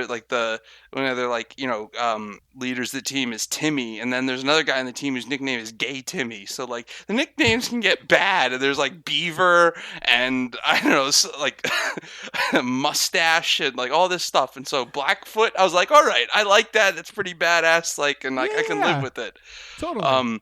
So it's actually burned me recently, because I then played on a team that was like pretending to do like a mock Mexican team, and we were the Los Pit Boys. Yes. And so they're like, what do you want your name on the back? I was like, well, Blackfoot in Spanish. And I went and Google translated it and sent it to him. And he was like, are you sure? And I was like, yeah, it's fine.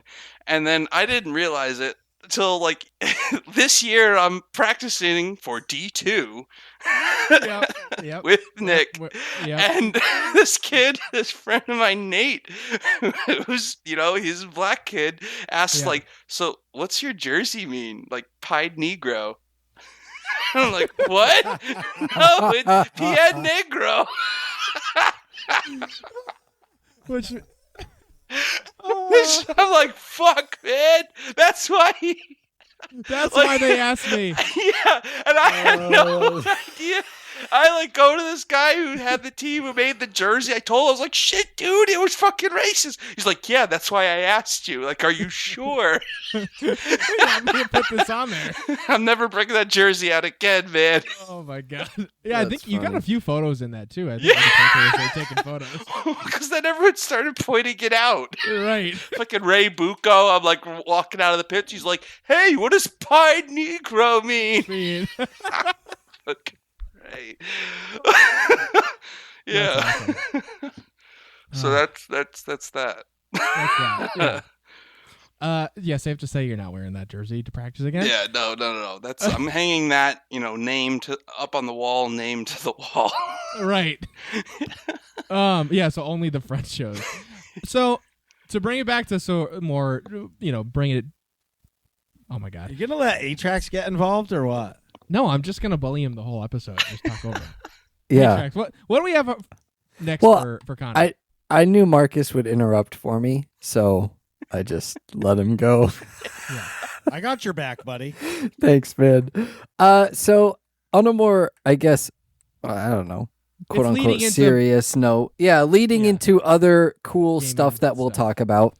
Yeah. How did you get interested and into computer science, and then how did that in turn work into the industry? So I really do have to actually. I owe my my whole career now, and just my getting into computer science to games.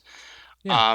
And I gotta give my dad a bit of credit in that same thing where I was like, he had like this Windows 3.1 machine and this disk that we would load. He kept like sitting me in front of it, and he just had an idea that they're going to be important. But I really just used the computer to play games, and we used the family computer to play games on it, and someone would download a virus or do something stupid, and I'd have to format the disk and whatever. And so I just like got to know computers well, and I have like good with math and science. So my dad was always pushing like, go to computer science, and got into school for it, like into the engineering school and whatnot. So it was really mostly just like getting pushed by like my dad. I almost like tried to quit, and he's like, all right, what do you want to do? I was like, I don't know. He's like, all right, you do this, and until you until you figure out what you want to do, you do it. If not, you get a job that can like pay for you to go back to school. Yeah. And it was just like means to an end, because like I could do the programming, but none of it like seemed interesting. And then until my first senior year, that I had my first security course. Yeah, you heard me right.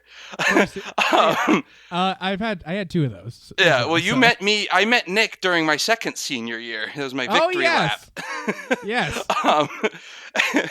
And yes, I met. Yeah, I said it in the intro, but I met Connor through Yukon Paintball. He came back to like help the team out and stuff. Get some coaching and things. It was great.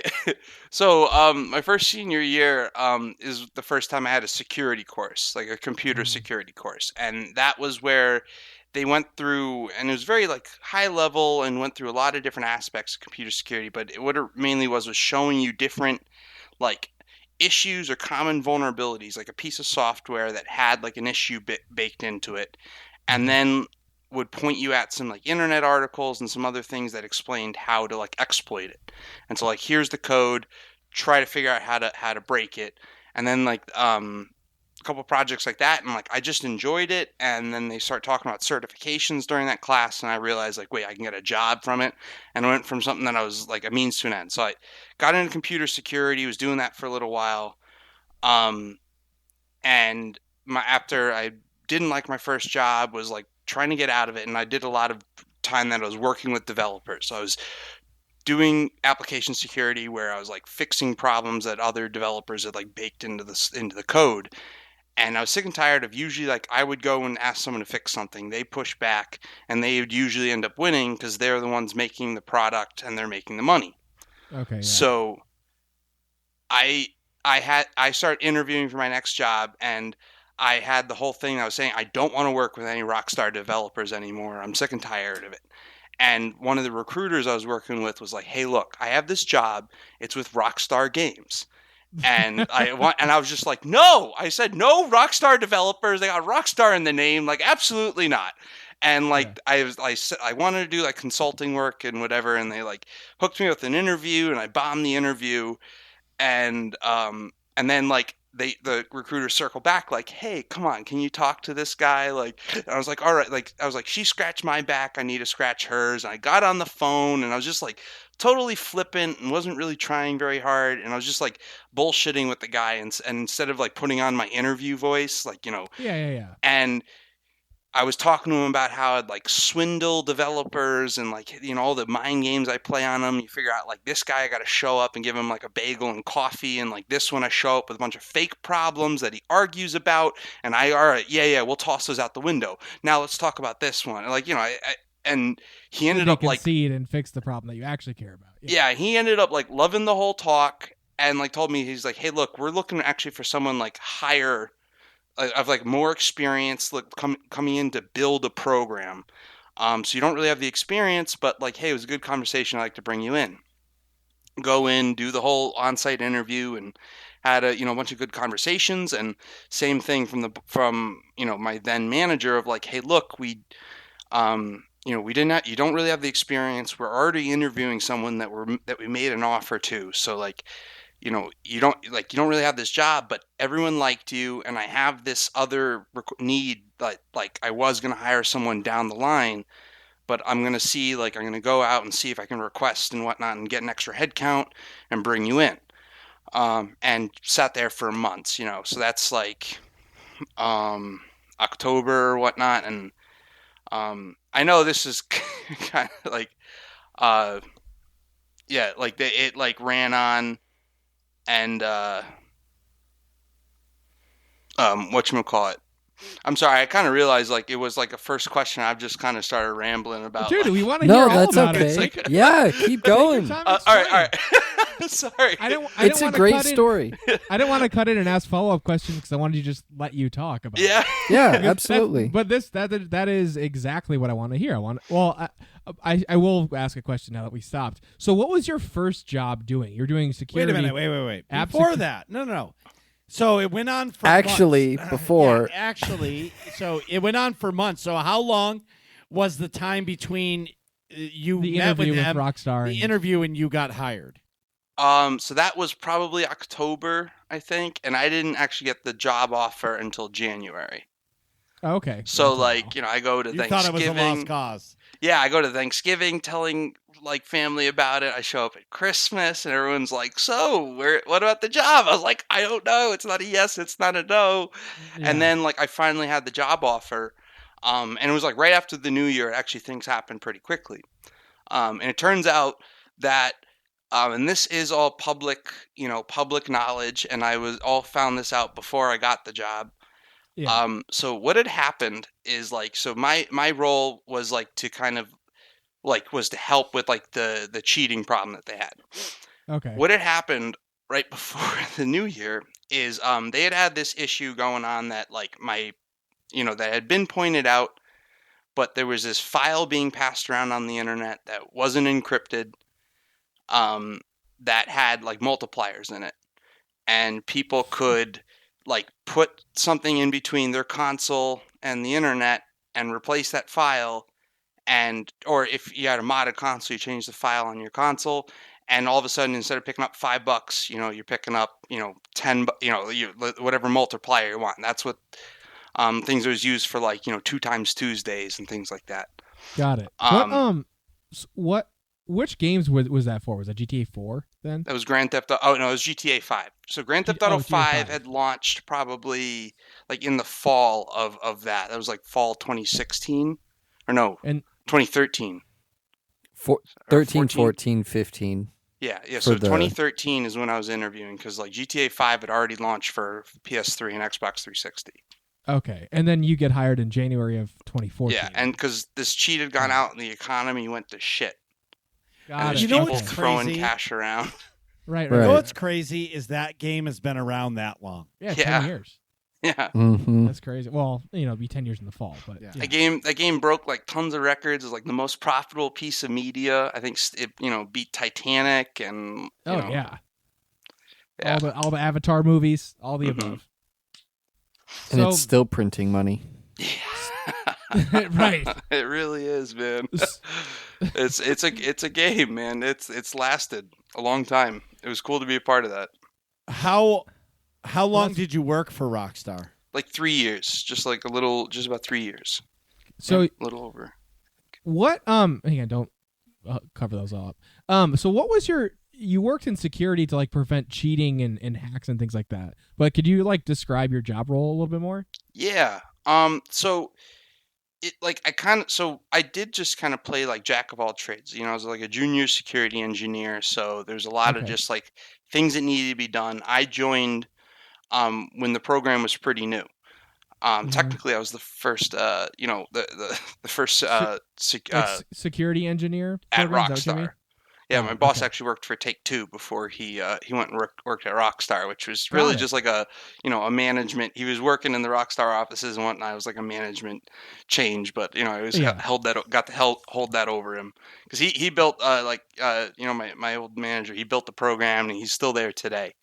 That's cool. Yeah, but it Wow. was like fledgling then. They had fired a bunch of his predecessors who came in and tried to like make a bunch of policy changes, and so like I got pulled in to help kind of just like mature out and build out like their like anti-cheat program, and like the kind of the what usually referred to as like the application security program. So that's where you're Okay. working with the developers to identify and fix vulnerabilities in the software before it gets out the door. Where like cheating is Got it. more of combating your Reactive attackers versus- exploiting the issues in your gaming environment. Got it. So yeah, it's more you're working more to be proactive about stuff rather than reactive to cheat Exactly. system. Yeah. Gotcha. So I mean, obviously you worked on GTA. Did you work on? Let me just ask, which games did you work on while you were there? If you So can say. yeah, no. I can talk about it now. They're all like they're all now announced. Yeah. So like I worked on GTA for the next gen, and then eventually PC. Yep. And then I worked on Red Dead Redemption. Two. Red Dead Redemption 2. Sorry. Yeah.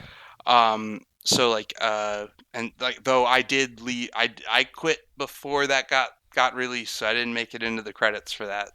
Got it. Which Okay. always sucks. And while I can't confirm anything now, I believe I was contributing towards some of the multiplayer architecture that went that would go into GTA 6 when and if it ever does come out. But like, yeah, that was like a thing that like, even like when I first heard about it, it was just like, you're not supposed to know about that. It's like, yeah, no shit, it's happening. I know everyone's like, oh, is it gonna happen? But it's like, how could it not? Like, you see how much money that thing made? Like, yeah, right. It'd be stupid not to. Yeah. Like, it's coming eventually, right? Mm-hmm. You Yeah. know, I But guess Go ahead. I guess what I want to get into, like, so to some people, working for Rockstar could be a dream job, right? Like, Yeah. working in the gaming industry, being in cybersecurity, working on Red Dead 2, working on GTA 5, like working on those games. That's a dream job for most. Why leave? There was a lot of other stuff going on. I question it all the time. It actually it was a, believe it or not, paintball related side project was probably the biggest thing. So when I quit, I didn't actually go to another job. I just quit. You hear that? Quit for Division 2. Yeah. Well, okay. So I have paintball questions later, but So actually, the system that classifies our team as Division 2, I had tried to build a replacement of that system. yeah, like a APPA mobile app. used to be called. Yeah, APPA. It's now PB leagues or going into Major League Paintball. But I tried to build like a replacement of that, pitched it to the leagues. This is when like before it got turned into PB leagues when they bought it.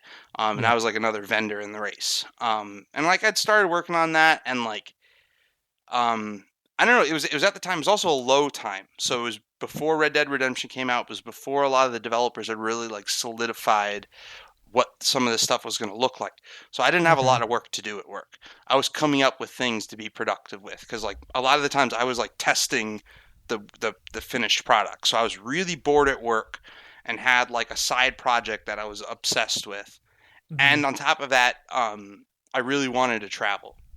And I realized at some point that I hadn't really been traveling.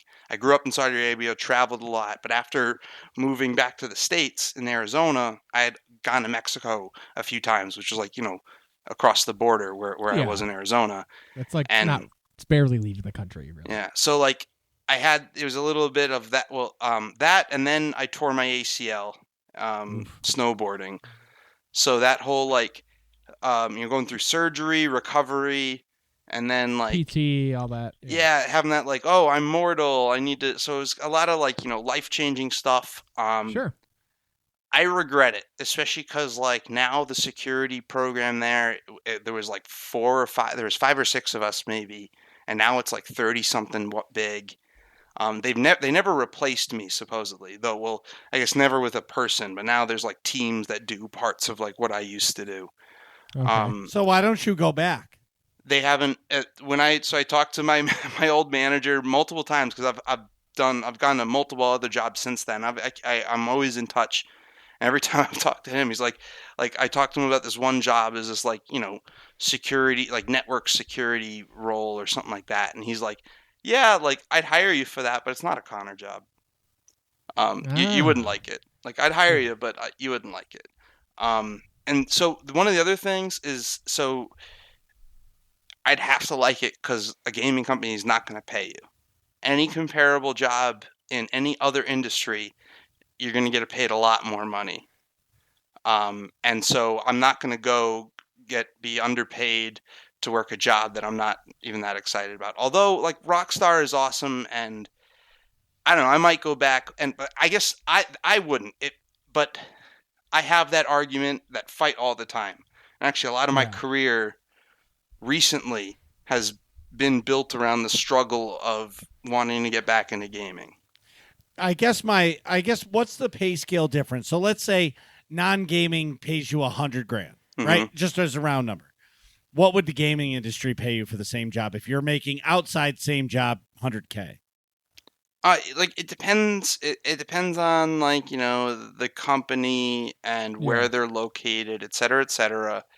I'd say the average is probably around somewhere between like 75 to 85%, or 85, because we're talking about 100. Yeah. So Okay. you're talking about, a 15% to 20% to 20% drop. Yeah. That's substantial.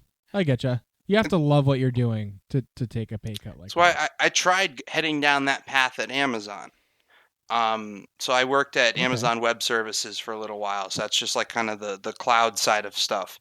But like I interviewed for an Amazon Games role pretty much along the same lines of everything I was just talking about. But they wanted me to move out to, where are they in California? Silicon Valley. Yeah, somewhere in like southern, the you parts just of LA had to that no say one goes to. California. It's good Yeah. enough. Yeah. It's over there Um, somewhere. The left coast. Yeah, and I wasn't, especially like kid on the way and all that. Like I wasn't looking And to $1 move. million for a house. Yeah, and like they weren't gonna pay me anymore. Like I was because it's Amazon, so they're very like that was the cool thing, is that like you're getting like it's Amazon scale what you're getting paid, and you get to work in gaming. And so I was doing it on the server side, getting to work with like a lot of gaming companies. And doing some security stuff like that, but I was all on the sales side, and it sucked. That like I don't know, it's not good on the because no one wants to pay for it.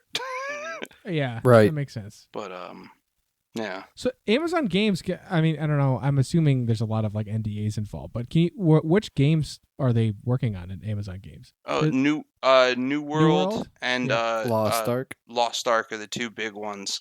Okay. Yeah, I was never really behind any scenes. I don't have any NDAs like with that For them. stuff. They have 2 unannounced titles. The third was they were working on the Lord of the Rings MMO and they canceled it. Yeah, they're Oh, not yeah. gonna. I'm quite sure all those titles that are coming are what they refer to as like second party. So they play the kind of the publisher, but there's another development company. Essentially, what Lost Ark was. Okay. So New World was an in-house, like fully AGS Amazon Game Studio developed, game. Lost Ark was done by Smile Arc, which was actually a game that had been going for a long time in like Korea and Russia, and China. Maybe it's like an East Asian area type game, and they had to I can see westernize it. that influence. Yeah. Interesting. Yeah. And so Amazon like took care of a lot of like the translations, the westernization of the game, like adding genders to the player, the class types and stuff like that.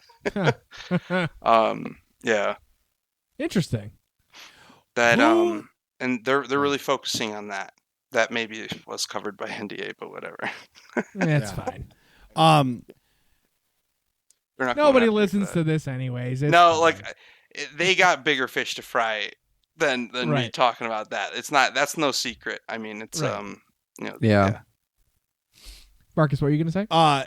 Who would you say your favorite Star Wars character is? Oof. This tells a lot about a person. Yeah. We ask this to everybody. Okay. And the next question, which I can't wait to ask. Okay. I should we'll move. focus on I No, that actually- next yeah. question we'll ask later. I'll bump it down. All right. I probably should have been better prepared for this. Take your time. Think Yeah. If you really can't think of it, I can tell you mine first.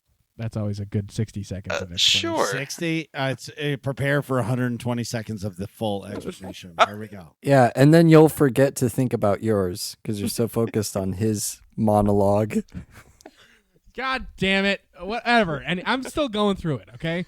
I have 2, and it's I do have 2. I have 2 favorite characters. I got 2. They are Darth Bane and Grand Admiral Thrawn. And did you know who Darth Bane is? Let me tell you. Darth Bane is the Sith that... God damn it. That's a pretty fucking good impression. Darth Bane is a Sith that originally created the Rule of Two. So this is between the Old Republic and the original trilogy. It's like roughly before the High Republic. But anyways, like 1,000 years before the original trilogy.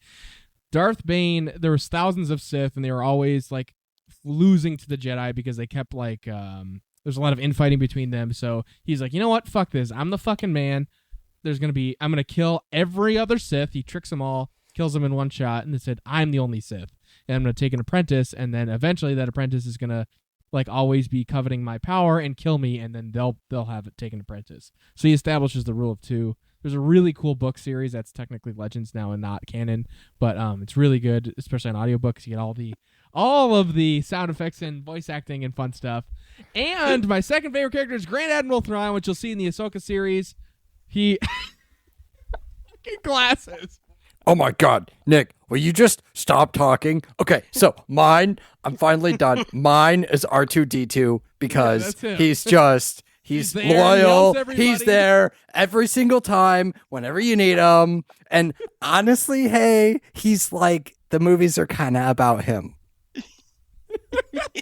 That's Marcus's answer. I R2D2. was actually not gonna tell mine tonight because I've said it 5,000 times. I've said this stupid spiel 5,000 times. I was Because being you nice to- love Well, the you monologue. don't need to say yours because I already did it for you. There you go. It's the best. Yeah. Yeah. So Connor, who's your favorite Star Wars character? I Didn't think about it at all while we were talking. Yeah. no, I did. Called it. I did. I'm trying to not be a basic bitch, You can be a basic but bitch. I'm Yeah, a go ahead. sucker for like the Yoda type. So Okay. I Alright. gotta go with Yoda. Just Nice. because that's my Grandmaster like Yoda. like Rafiki and Lion King, and I Well, it's okay. Yeah. Listen, the, it's like okay the if mystic. you want to be a Yaddle fan. I was too. gonna say the Like, I get mystic it. guy that like smokes a lot of weed, but they don't say they smoke a lot of weed, and like doesn't wear shoes on the paintball field and has long hair. Yeah, I got it. hey. Wow. Just kidding. I get it though. Yoda's a great answer. Yeah. He's wise. He's fucking badass. Mm-hmm. You know. Yeah. I get it. That's a great. I get it. Atrax, who's your favorite Star Wars character? I forgot, even though you've told me 1,000 times. So I think when I was first on here, I said Darth Xana, which is kind of true. But That's then cool. also That's who took over for. That was Bane's apprentice. Bane. Yeah. Yeah. But also Obi-Wan because ton of Obi-Wan's content, badass. and he's just awesome. He has like the old wise. Yeah. Especially Witty. like Clone Wars era Obi-Wan Yeah. is badass. Another Fuck. happy landing. Fucks up a lot of droids. Yeah. So I have the high ground, Anakin. It's over, Anakin. I have the high ground. you were the chosen one. Anyways. You are my brother. Yes, that was my next. Anyways. Hold on. Meanwhile, back on the ranch. The delay is terrible. I know. I wasn't prepared. All right, Okay. I blame Atrax. the margarita. There's a Trash TV. question that the working class nerds have been asking for I don't know how long before I was on Years. the show. Years. Oh, yeah. Years and years. And there are like pretty much every answer is the right answer except for the one wrong answer, and it is the really wrong answer. like if you answer incorrectly and there's only one wrong answer, Show just ends. the show ends and you are undoubtedly a sociopath. Like there is something wrong with you if you give this one wrong answer. Yep. Atrax, what's the question? What's your favorite ice cream flavor? Coffee. Great answer. I'm actually enjoying this episode a lot. I was praying that you didn't say it because I was gonna just fucking close the laptop and walk out What? the door. What's the The wrong answer? The wrong Pistachio. pistachio's the wrong answer. Pistachio. So like the thing with pistachio, right, is like that's not a great ice cream flavor in and of itself. It's not great. Like who wants just like a weird random nut as the flavor for their ice cream? So like it's one thing to say that you like pistachio and will eat pistachio, fine, that's fine. But if you say that's your favorite ice cream flavor of all the flavors in existence, You're in a the universe, fucking psychopath. there's something wrong with the structure of your brain. There's something wrong with you, and the show ends. Yeah. We have had a couple people answer as pistachio. And they're Two. like, all right, see you later. Two people. Tom and Stay Alive, and they're fucking psychopaths. Oh yeah, they're like pistachio. Like, get out of here. See you later. It's over. So, back to gaming stuff. What can you go in the Wayback Machine? What is your favorite like gaming moment? Like when you think of like a very like a core gaming memory. What do you think of? It's fairly open-ended, but like of just like a time where you had like really fun or just like a really enjoyable gaming experience? I think it was like reconnect. So like played a lot of time doing like Halo 2 online, and that was like Yep. like, and I connected with like, and that was like right after I moved from Arizona to Connecticut, and I like connected with a bunch of my Arizona friends over Online. over Halo, but it was more of just like that wasn't just the moment, but it was just like a bunch of just like playing that. That was a cool summer. Yeah, to play a bunch Yeah. of Halo 2 with your friends from Arizona while you're Yeah. like getting used to the new space and stuff. Mhm. You could like stay sort of grounded with your old friends and like still be able to connect with them as if you've never left. I get that. Yeah. That's cool. I don't know. If I got asked that question, I would not have a good answer. I mean, when first asked of it, because it like you said it again another way that made it a bit more personal. Because I think like right off the bat, I'd have to say maybe like a Leroy Jenkins that video clip. Like Yeah, I Yeah. don't know. just like diving into a raid that you're not supposed to. And Yeah. fucking around. Yeah. Yeah, and which made me say like my favorite general gaming like thing is like kind of raiding of like any sort of like Yeah. you have it in the MMO, but then even getting like to the Rust and like games like that, like I don't know, always like you have a bunch of people and like you say, beating just yelling a bunch of toxicity out into the voice chat while you're tearing someone's base Right. apart. Base apart. Well, That's great. I feel like gaming moments are tiered for me, Mhm. where like I have like my favorite individual gaming moment was like beating Mass Effect 2 with everybody alive, like individual. But That's as hard. like a group, it was either it was probably beating Revan and SWTOR rating, because we tried to we grinded that boss for 3.5 months In- every week in for hard 3 hours once a week or twice a week for 3 months to try to beat this boss. And like, but on the other side, it was playing Call of Duty Modern Warfare 2 a long time ago with our old paintball team. Oh, And, yeah. like We had so many. you of would us- rush home from work to get in that first party Yeah, lobby. the first like 10 of us. The first 10 was always the best, because if you got stuck with the second 10, it was like you were playing with the B team. Yeah. Right. It's like you would either win all night or it would just be terrible all night. Because like ground war was very unforgiving. Yeah. Mhm. But Yeah. But at 'Cause the same if you had time- more than 6 people, you had to play ground war, which was 10 Right. to 10. Yeah. Mhm. and then at the same time, nothing on this planet was better than Modern Warfare 2 voice chat, because there was no mute. Oh yeah. There was no mute in the Xbox Live, and I don't care. Like, you crybaby bitches who complain about people being rude in the lobbies, that's the best part of gaming. Like hearing Yep. mom go, meatloaf, or Mom, I just want to play one more game. Don't unplug it. Click. We're like, You know what I Yep. mean? so and so Or has left the game. or It's like- like or you get this like 6-year-old that's going, why are you guys swearing so much? Fuck it. You know what I mean? Like Yeah, that really. shit was. It was like the steel cage match with barbed wire on the fucking mat. And Don't like, make me get my brother. He's gonna kick your ass. yeah, Right. and then the brother comes on and he's like, "Don't talk bad about my brother." And they're like, "We're gonna rape And you." they're Bro, I swear to God, I'll 1v1 you, man. You can't 1v1 out sniper me, man. Right on Rust, bro. they put the mic like in their mouth, so it's like 1v1 me on Rust, bro. Let's go 1v1. That's great. I totally then- banged your mom, dude. And then the best was if you really got them triggered, you would always get the chat message after, because the Oh, Xbox yeah. 360 Yep. had the chat pad on it, and you would get a DM from this Slayer 6969 XXXXXXXX. No scope And- 420. Yeah, Yep. and it would say, "Dude, your mom is a hoe," and then that would be it, and it would be over, and you'd be like, "I guess I triggered him tonight." Yeah. Or like the voice clips, they'd send you like a Oh my God, 30-second the voice yes, the message. voice. Yeah. Hi, this is Slayer 6969 XXXX mom. I don't appreciate the way you were talking to my son. Guess what? My dad works for the Microsoft cybersecurity team. You're gonna get banned, bro. Guess yeah, what? Good luck. Good luck with your 30-day ban, bro. You're never gonna play Xbox again, bro. And then I would get a lot of your name is offensive. I'm gonna get you kicked off of Xbox Live. Well, Yep. that requires a backstory. What was your name? My my Xbox 360. My original name was Dirty Muff 83, Nice.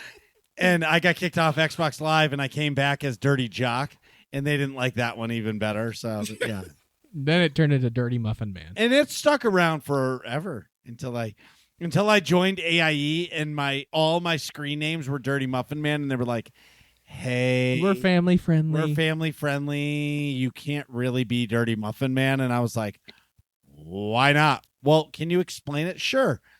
I'm like the Muffin Man. I have muffin tops, and I'm dirty, so I'm the Dirty Muffin Man. They're like, "No, it's not gonna play." Yeah. So then he became Marcus B814. No, I think it was Clean Muffin Man. no, no, maybe it was Marcus B814 I was think- born from that. I think it was pretty close to that time frame because you joined AIE right around when you got married and stuff. So that When I had a kid, yeah. Yeah. my kid changed my life. Dirty Muff went away. Hello, Marcus. Right. And he never had time to play video games again. yes. So, Man. Connor, Or what start a games or podcast. content that are upcoming are you most excited about? Thank you. Well, I'm definitely excited to see. That hopefully if Dark and Darker does become a real game and doesn't Yeah. get crushed by Legal lawsuits. fees. Yeah. That because I think that could be cool. There's some polishing that comes with that, and then Omega Strikers. I don't know if anyone played that. That had like a Omega Strikers. trial test that was going for a while. It was like free to play. So that was like it was like anime soccer. What's it? Oh yeah, this is cool. Air hockey. By It's kind of like Odyssey playing air hockey, Interactive. but you're like a single person. You run around. Everyone's got moves.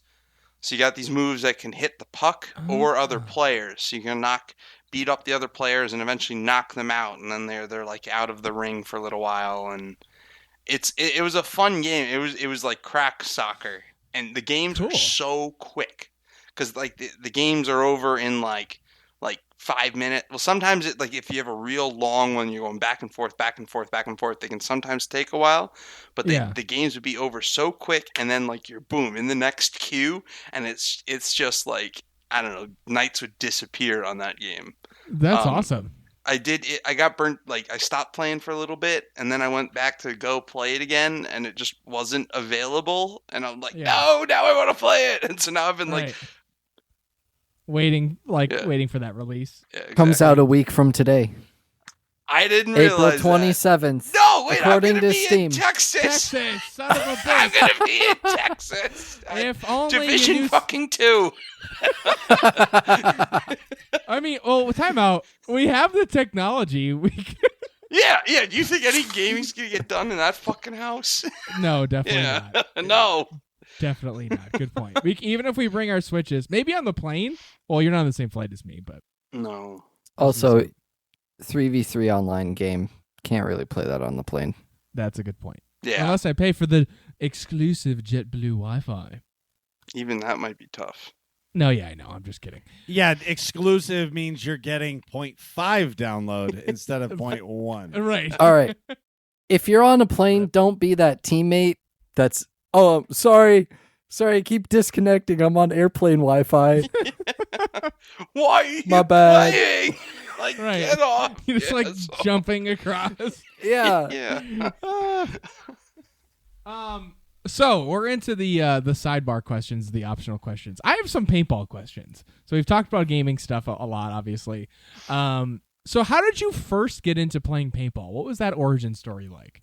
I was just a 9-year-old birthday party. Oh, nice. A friend just had a birthday party.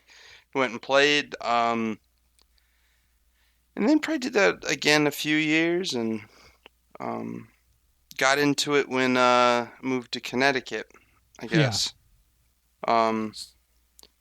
Eventually, right at the end of high school, a field opened up in Milford, Connecticut, an Okay. indoor field, and worked there for a few years, like first like year or two of college, or no, the first year of college. Milford. Doing like reffing and stuff there. Yeah, I was reffing, and then they started like a factory team that like started, and like there's a couple of other. Did you ever meet Mike McGuire? I probably. Yeah, with like on the TNN Kids. But he and a few others, we just started reffing there, and they taught us how to play, and Yeah. and then went to UConn from there. That was my next Well, question. which is actually my first tournament ever, which is was with UConn. completely stupid. No, was in Division II. We got our fucking What? shit stomped.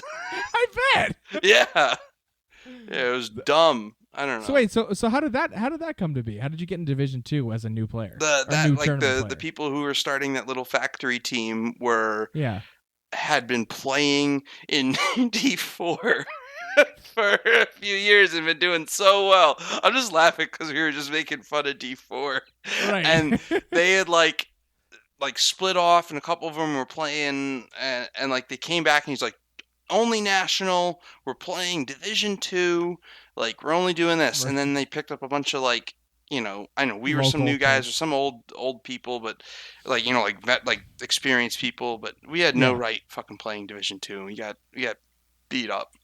When we went to Division III, the next event got beat up. My first season, we played D4, and we never played tournament paintball before. Mm-hmm. Yeah. And was this with the Creed or yeah. So we had a winless season. Yeah. We didn't win one match. Okay. Yeah. Not at all. And the last event was NEXL, I think, right? Yes. Yeah. So the last event, 5 people showed up. And nobody else showed up. And we fucking played. And I will never forget these cunts from Preferred Mob. And like they're decent people, but like I'll never forget it. I forget his name. It'll come back to me. I think his last name was Montoya. Oh yeah, Anthony. Yes. Yeah. They were running the field, and then they were slamming the horn, and like it was actually like a cool moment in paintball, because most paintball players are like, fend for yourself, bro. But like so many players were like, dude, we have so much respect for you fucking people that are playing every point, not picking up your pods. You're just filling hundreds of pods. And when you're running out, and like other teams were in our pit just filling pods for us, they're like, you guys fucking go. Like, I'll never forget, we almost won one match, and I got the nastiest penalty because I was so mad. I shot this dude, and he shot me like 7 times, but I did not stop shooting. And they threw a major. The refs were like pulling me off the field. They're like, fuck that guy, fuck that guy. And we lost because of that, but it was worth it. But like, it was worth it. And I did something but like that in Florida. Yeah, but like, I call you the White Master, but that's a different story. But anyway, because I'm both terrible at it, and I had one good moment in Florida. Yeah, but the point I'm trying to make is Division 4 is no joke. So like, if you're a first time or like player, even if you're playing for a couple seasons, and like the skill gap between D4 and D2 is legit. Like, this is no joke to everybody listening. Like, we fucking joke about this because Nick explains it so much. That's why we joke about it. But like, if you're a D4 player, like, I remember it. Like when we won Foxball, like that was D4, D3, and that shit was tough. We were playing some of the best in New England in D4, D3. Yeah. But like D4 is awesome, but the skill gap from D4 to D2 is insane. Like, people actually know how to communicate. Yeah. And they're running up the field. Like, they're not waiting for like everybody to make it to their bunker and everybody shoot 2 pods before you move up. And like, it's just a different level. Yeah, the pacing is way faster. That was the biggest difference for me. Well, the pacing and the communication, like you have, like in D4, you don't really need to know your bunker names because it doesn't really matter. You're only using like S1 and S2 for the snake 1 and 2, D1, D2, 50 yard, and then you're just screaming that weird triangle bunker, triangle bunker. Triangle bunker. You know what I mean? Where now, like in Division 2, you actually need to know all of your bunker names. Yeah. So I was just gonna say, can you explain the step in between the Division 3? Like what, because you got Division 4. Can you go like Division 4 to Division 2? So what would be like 3 to 2? I'm going to tell you. All right, so I'm going to tell you because this is my end of my playtime. Okay. So when you play D4 for a couple seasons, you rank out of D4. Like you rank out and you're forced to go to D3. Yeah. So most of D3 is a bunch of D4 players that have been forced up that they have to play better. Where Division 3 gets harder is you get to pull in better players to come play with you. Yeah, you're allowed 2 players on a Division 3 roster. This is true for any division, but you're allowed 2 players from the division above you on your roster. So Division 3, you're allowed 2 Division 2 players on. Right. So that skill gap grows a little bit more. Yeah. But I call Division 3 like the filler season, like the filler year, because like D4 is beginner, but like D3 is like you're getting serious. You haven't quite figured it out yet. Right. And then when you get to D4, that's when D2, that's when it gets serious. Yeah, that's when you run into people that are like, I'm working out all the time for paintball, and like I'm doing drills every week for paintball, and like people that take it really seriously. And it was really fun. Like I retired when we won Foxball, and like that was a shining fucking moment. And like every now and again, at the end of seasons, I'll get that like 7 years ago, you posted this. Right. And it's fucking, unless you play, you don't understand. Yeah. Yeah. Or you have. Well, one way that I would try to, like, if you think of that, like the term like a pub scrub, at least like from, like CS terms of like someone who just like rides and loves to beat on scrubs living in non-competitive space. That's kind of like what you'll see people that float between like the D4 and D3. That sometimes there's people that just like disappear for a while, then come back, and they just like stay in that, because otherwise, like if you keep playing in it, you get ranked out. Forced up. And D3 is where it stops locally. So we have a tournament like in the field that we go to for practice. That field hosts a tournament, every like other month or so throughout the year. Yeah, and the highest division it goes is D3. So it's like once you start like that D2, once you get pushed into D2, you start having a shit. I'm turning into Nick.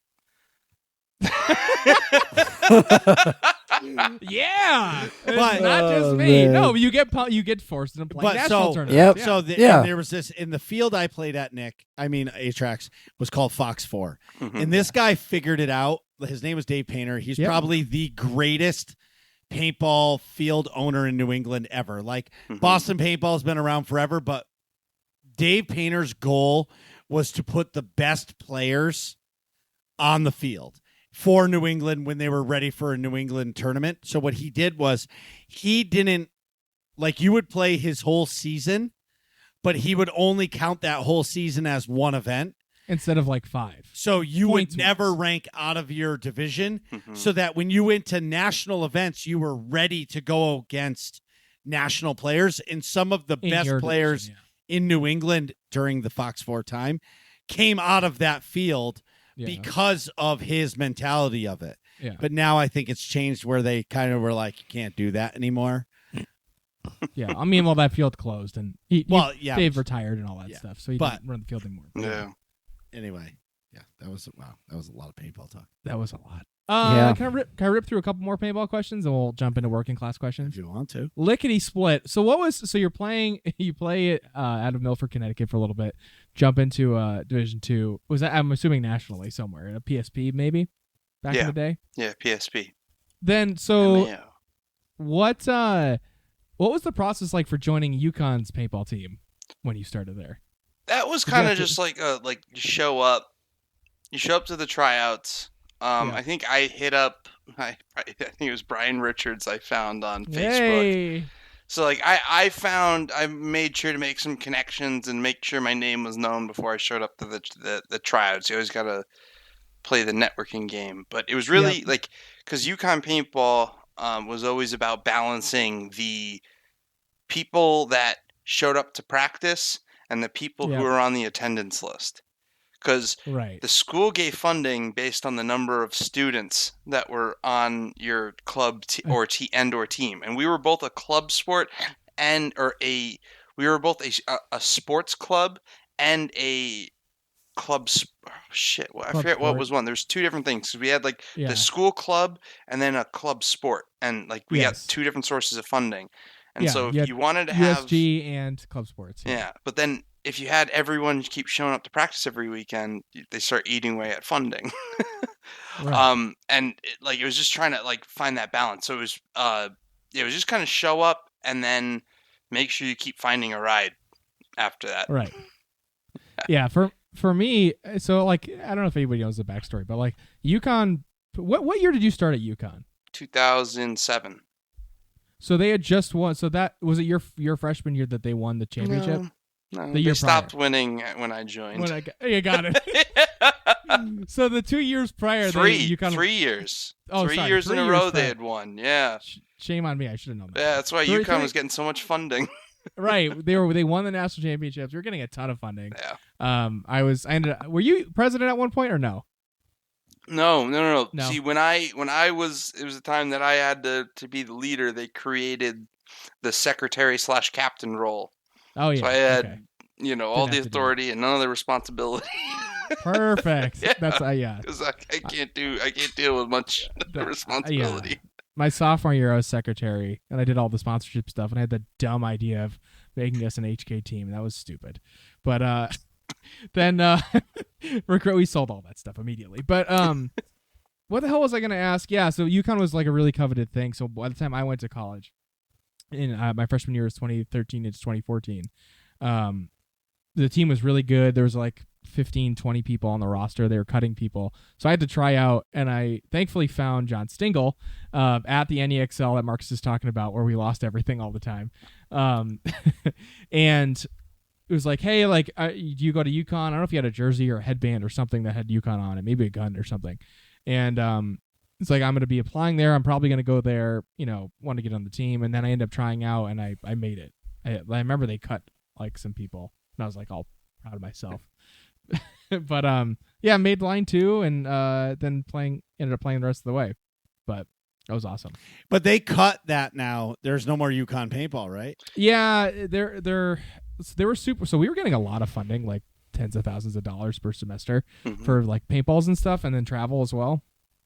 So they made it throughout when I was there, they made it harder and harder, like as in more paperwork and more meetings that you had to mandatorily go to, or you'd lose funding. And they started to kind of like dig into questions more of like, where do you keep the paintball guns? Like, do you have guns on campus? And like, so that you could kind of tell that they really didn't want to be giving that much funding to the paintball team, because it's like, we're not, especially in Connecticut after like Sandy Hook and stuff, they're like, really don't want to associate anything that resembles a gun with the school funding and stuff. So they made that a lot harder. But in general, they made club sports go through a lot more paperwork. And not the president after me. That was actually Joey Feta, friend of the show. The person after him was supposed to go to this one mandatory meeting and like missed it. And so they lost funding. And then if you're a bunch of broke college kids and you lose your funding, that means you can't play paintball. So that's what happened there. But soon after, like, college paintball has pretty much died out generally after that. It's really not that big of a thing. There's like one tournament in Florida now, but it's like attached to their local Florida tournament. It'd be like one field at NEXL or OPS or something is college, and the rest of it is like the local folks. I'm not going to talk about why. Move on. Okay. So Connor, you played in Europe, not just in Division 2, but actually in the Pro Division. So how did you get involved with playing in Europe? Playing paintball in Europe? Originally it was just it was a lot around just wanting to travel more and using paintball as a reason to like go somewhere. And I would it was kind of where when I first I quit at Rockstar. I spent like 3 months like traveling around Asia. And while there was most of the real destinations I went to were paintball tournaments. Or not real destinations, like that was kind of like what caused, because I played in Taiwan, in Thailand, and then in Singapore. And that was just kind of like, I just hit someone up on Facebook, like, hey, I'm coming to this tournament. I play in the U.S. Like, I don't have a gun because I'm traveling, but I'll pay my way. Can you find me a team? And they'd line me up with a team, and I'd play. And started doing that in Europe. Just met some Germans, and I played first on the SAR Fanatics. And then I went from there to another German team, the Frankfurt Droogs. I played on the Droogs for a few years. We won Division 2 over in Europe. We won the Paris event. We took second in Amsterdam. Nice. And then the year after that, the Droogs got invited, which the Droogs have been bringing a bunch of teams. So they had like a D1 team, D2, 2 D3s, and usually at least one D4 team that were showing up to most events. And the Droogs got the invite to Pro. So they kind of combined the D1 and D2 teams, and we went to Pro. And then COVID hit, and everything went to shit. Right. I remember, yeah. Yep. And then we were just sitting in our houses for a year. Right. My buddy plays on Manchester's team. Oh, in the Pro division. Yeah. Wait. So Firm? Yeah. Manchester Firm. Hell yeah. Do you know who? Yeah. Well, Brett. you know who? He's your friend, right? Yeah. Yeah. Brett Messer. Oh, hell yeah! All right. Yeah. Well, Brett. Yeah, Brett's. Infamous. Yeah. Yeah. Just lead with that. Yeah. Yeah. I know Brett personally. Yes. Yeah. Well, tell him you were on the podcast with me. All right. I will. Yeah. Brett's a homie. Yeah. Hell yeah. He's got the biggest fucking dogs on the planet. Yeah. I haven't met the dogs. Dude, they're great fucking Danes. They're like 8 feet tall. Oh shit. Oh hell yeah. I love Great Danes, That's crazy. man. They're They're awesome. bigger than his wife. Damn.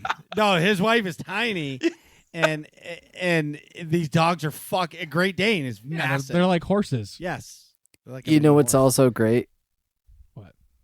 The questions from our community. Oh yeah, it's time for working class questions. Why don't Working you? class questions. I took too long to hit the button, so Yeah, I was you gonna did. do the DJ air horn, but I wasn't paying Mhm. attention. Atrex, what is our first working class question? I wonder who he walked away. Anyway, I wonder who wrote this. Where you see game monetization going? That was me. Oh, it was you? Oh, I didn't know what these I were. thought I was trying to Marcus- contribute to the document. I sincerely appreciate this. I was gonna make a joke at Marcus because he usually does not spell check what he writes. So now that I know that it's you, I rescind my insult. I read those out. All right. Well, great. Well, if it's your question, then why don't you? Then you can ask it. All right. Go I guess I don't. Yeah. I tried to like cook up some like gaming related stuff to think about. Something and we talked about a little bit. We were going on about like the Call of Duty. No, I can't think of the word. Battle Pass. Yeah, the Battle Pass. Mhm. Yeah. And then it's just like I guess it's just talking about like where do you see like I keep seeing a lot of like games, and again maybe I'm focused on like PC stuff, but like a lot of developers having success with some like free to play type stuff. You look at like a lot of what Riot does, Right. Oh yeah. and there's a lot of success in some of that. But then like you have the Call of Duties, you're paying the $60 up front, and then you're paying the regular for the battle passes and skins and whatnot, and like. I guess I don't know. It's both of like the like.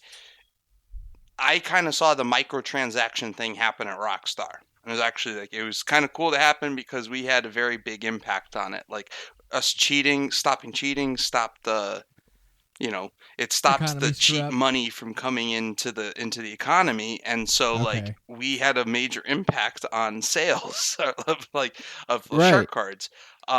So like we were definitely like wunderkinds for a little bit like within the company, and seeing that, and then like seeing how like microtransactions have been going, like I guess it was more of like I just kind of open-ended like how do you think that's going to end up like affecting games like in the way that like what games are going to look like in the future. It's in the way that developers are making money off of it. Well, in my head, I think of like if the retail price is not going to go up over time, because I feel like it was $60 forever. Mm-hmm.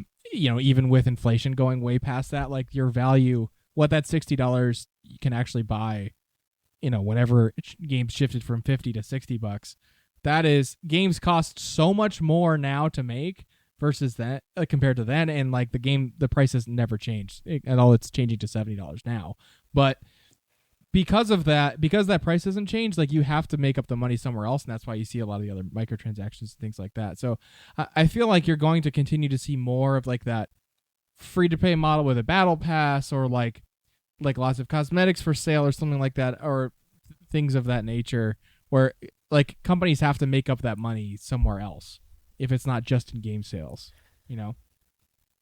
Mm-hmm. I have a really strong opinion for this, but I'll wait for Atrax to answer.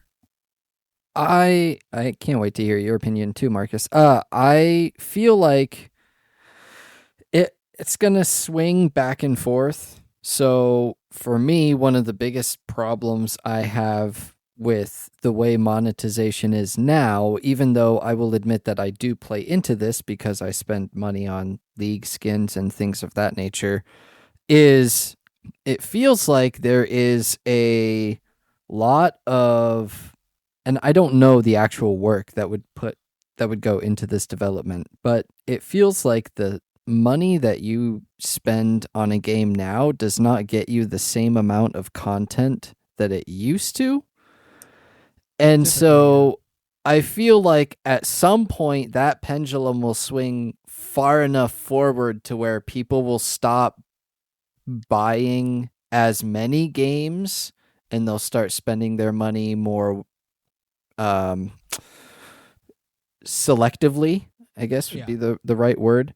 And not saying that they do that now, but just, you know, people, all right, well, yeah, I'll just buy the battle pass. I'll just buy this. I'll just buy that. Yeah, this skin comes out. I like it. It's cool. I'll just buy it if I can. You know, it'll get to the point where they're like, you know, it's not worth it. It's not worth it to spend this on it.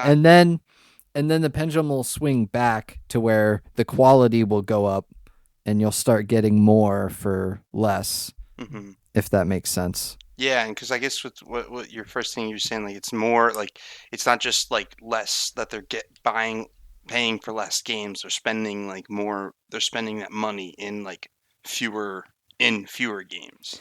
Yeah, well, like regular recurring stuff.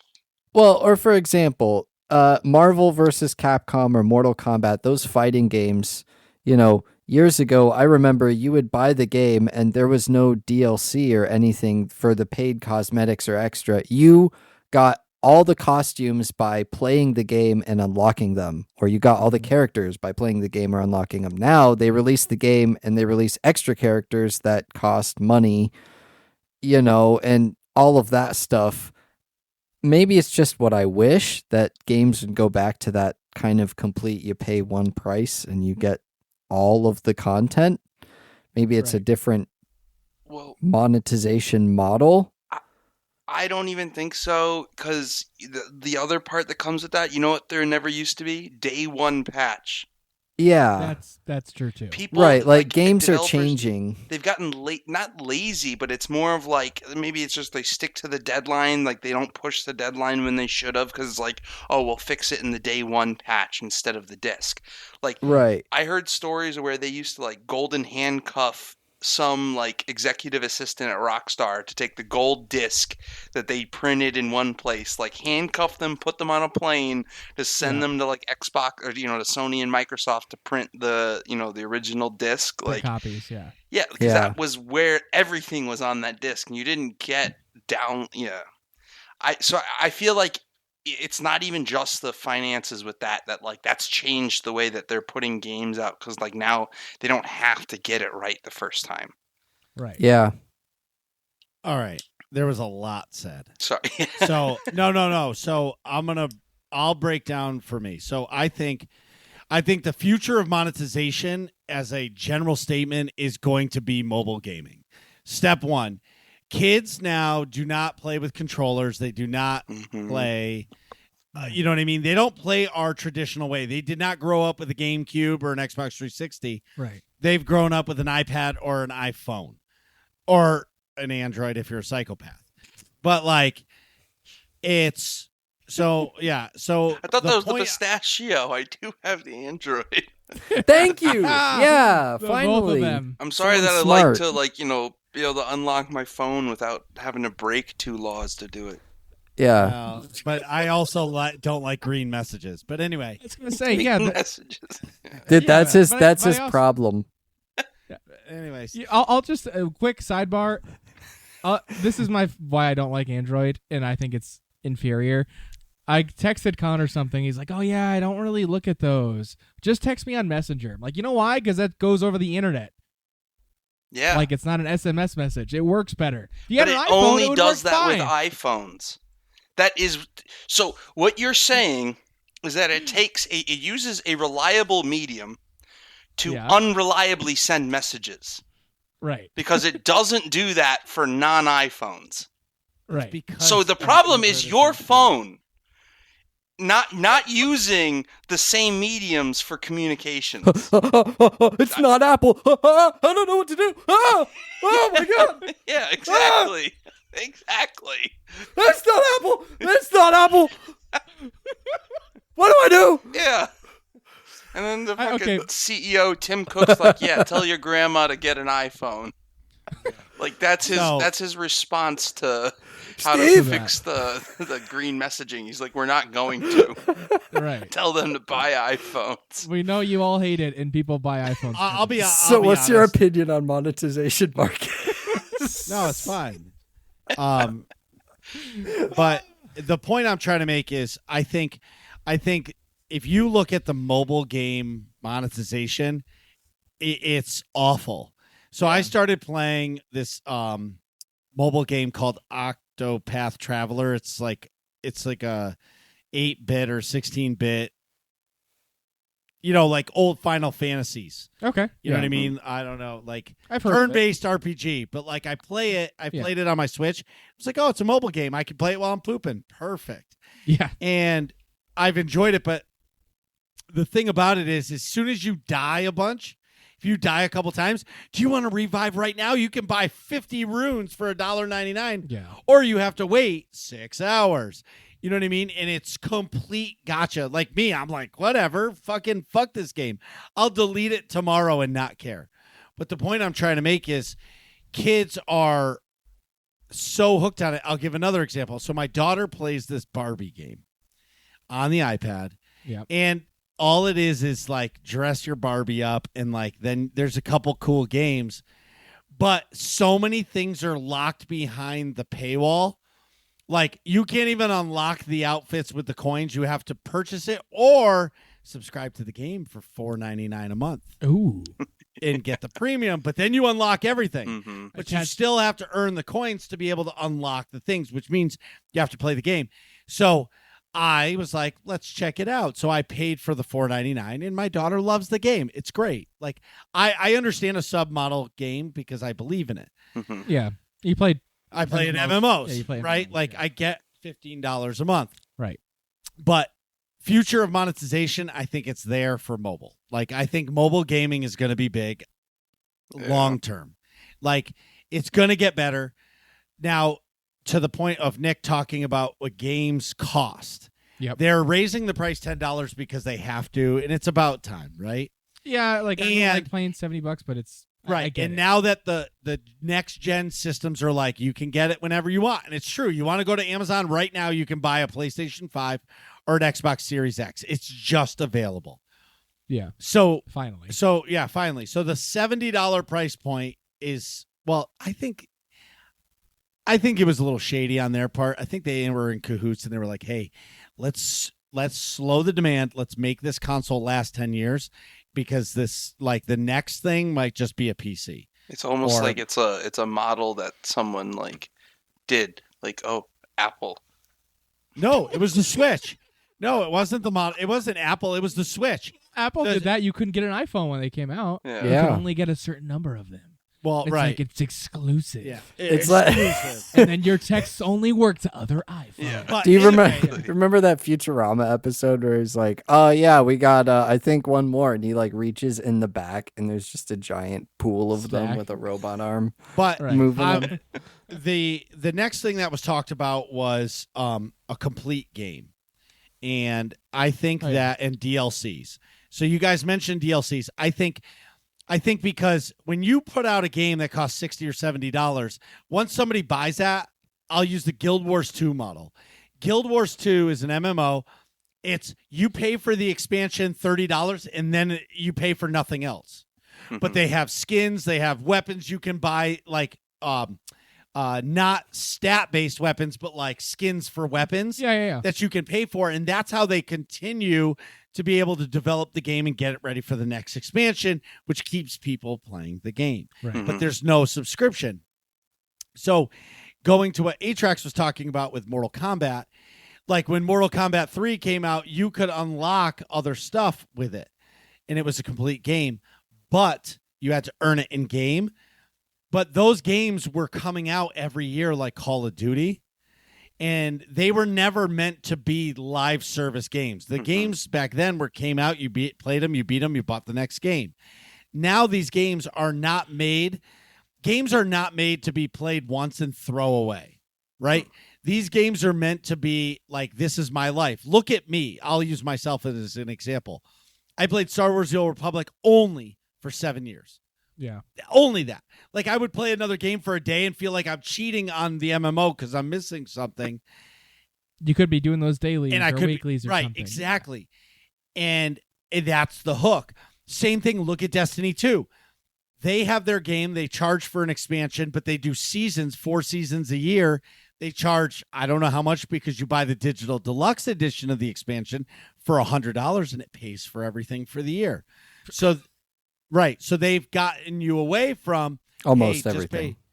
Well, no, you pay for everything for that year of content.